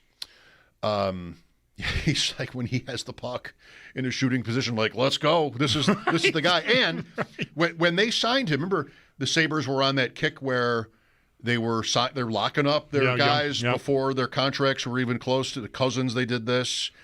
And he's 25 still only. He'll be 26 in March. But, he sort of looks older. He's big, and I don't know if he looks 25 to fans when they're He's watching. a top-pair defenseman now with a $4.5 million cap hit for, what is it, 3 more seasons? 4 more seasons? Like that is a great bargain. That's like he's like getting paid half what guys on top pairs get. Now, the Sabres have got power making that kind of dough on a second pair, but whatever. Like, the value that they're getting out of Samuelsson all over the ice is really remarkable. Well, that's what I caution people when they make judgment on defensemen. And Power's a good example. It's like, be careful, folks. Sometimes it takes a little bit. Even Dahlin. Dahlin was 23-24 before he became what we see as Rasmus Dahlin now. Hedman was 23-24 till he became Hedman. Carlson, same way. Chara. I mean, some defensemen just start off. I mean, Quinn Hughes, Makar, yes. But a lot of defensemen, it takes a bit. And I think Owen Power has shown us in the past 2 months or so that I think he's improved a lot, in those 2 months. And he gets way over 20 minutes a game. He has the occasional game that doesn't go real well for him. But overall, I think he's really improved. They called him Michael Samuelsson on the broadcast, Ray Ferraro, 3 times, and he was a good sport about it. He made fun of himself for it. I could not chirp because I called him Marcus Samuelsson, Bulldog, as you might remember, before the season or early in the season because there's a TV chef by that name. And so I had to sit that one out because I've made a mistake on his name before. I know we're almost running out of time here. I wanted to ask you guys, did you see the story on Gavin McKenna? Who was the guy who was supposed to be the #1 overall pick. He hasn't had a great season at Penn State. And for people that don't know, he's facing a felony charge from an incident on January 31st. He's facing 4 charges, including a felony aggravated assault after an alleged altercation in downtown Saturday night at Penn State. So his season continues to maybe have a downward swing. I feel like he's still, I don't know what kind of fallout there'll be from this, Paul, but there's been some debate, but I feel like he's still maybe, I don't know if you've read different. I feel like, I still sort of feel like he'll be the number one pick. Yeah, it's hanging in there, but he Right. just hasn't had the season. He hasn't had a people year thought where it's he a would. runaway. Right. Yeah. And this will not help it. This will not help. Right. Depending on how it goes. I mean, we're talking about allegedly right now. I mean, it's just charges. Nobody's been convicted or anything. Right. Like They that, had an outdoor game. I think this happened after like he was out with friends or family or whatever after the outdoor game at Penn State's football stadium. What do you know? Another game that was played outside. Right. So, Paul, one more tomorrow, and then is everybody out the door before you can get down there for the break? Yeah, pretty much. I mean, that's the thing about this team. Even when they weren't that good, they are close. I mean, when they have these breaks, they very often they vacation together, like 11 couples, whether wives or girlfriends, whatever. They'll go across the ocean somewhere and have a nice vacation, and I imagine that might be happening, at least with some of the guys here. Now, I'm sure, too, they're having so much fun right now. It'll be nice to get away, but I don't know if they want to get away. Right. Because they really are enjoying the season. They're enjoying each other's company. Most of them have not been through this before because they've been Sabres their whole careers. And here they are, fighting for home ice advantage. I mean, they would have won last night. They'd been second place in the division with points percentage. And they're right there. I mean, they have an opportunity to maybe not even be in the playoffs, but have home ice advantage in the first round. Yep. Almost. All right. We'll talk to you tomorrow, Paul. Thank you. Take care, guys. That's our Paul Hamilton on the Western Hotline. His appearance is brought to you by, Equitable Advisors. Planning for your future is about more than just money. Let Equitable be your guide. And by Relax Honda. Relax, we got this. If you want the players to be mad after that game, maybe that's good. Like you said, that's fine. Makes you think that they're not complacent. I'm over the moon. I mean, I know they lost last night, but I was like, damn, that was really fun. Yep. And, they're picking up enough points so far that I'm not looking back yet. But damn, that was fun, that game. So many chances to win in overtime. The Dome goal was a super play. The Samuelson stuff is bizarro. It's so cool right now. One more tomorrow before 20 days off. That is the Penguins in town, and they've had a good season too. They lost to the Islanders in overtime, maybe. They lost last night. I know they lost. I didn't know if it was regulation or not, but I know they lost. We will take a break. Next, our chat with Mike Giardi, who's out at the Super Bowl from Boston Sports Journal. Mike Schopp and the Bulldog here, WGR.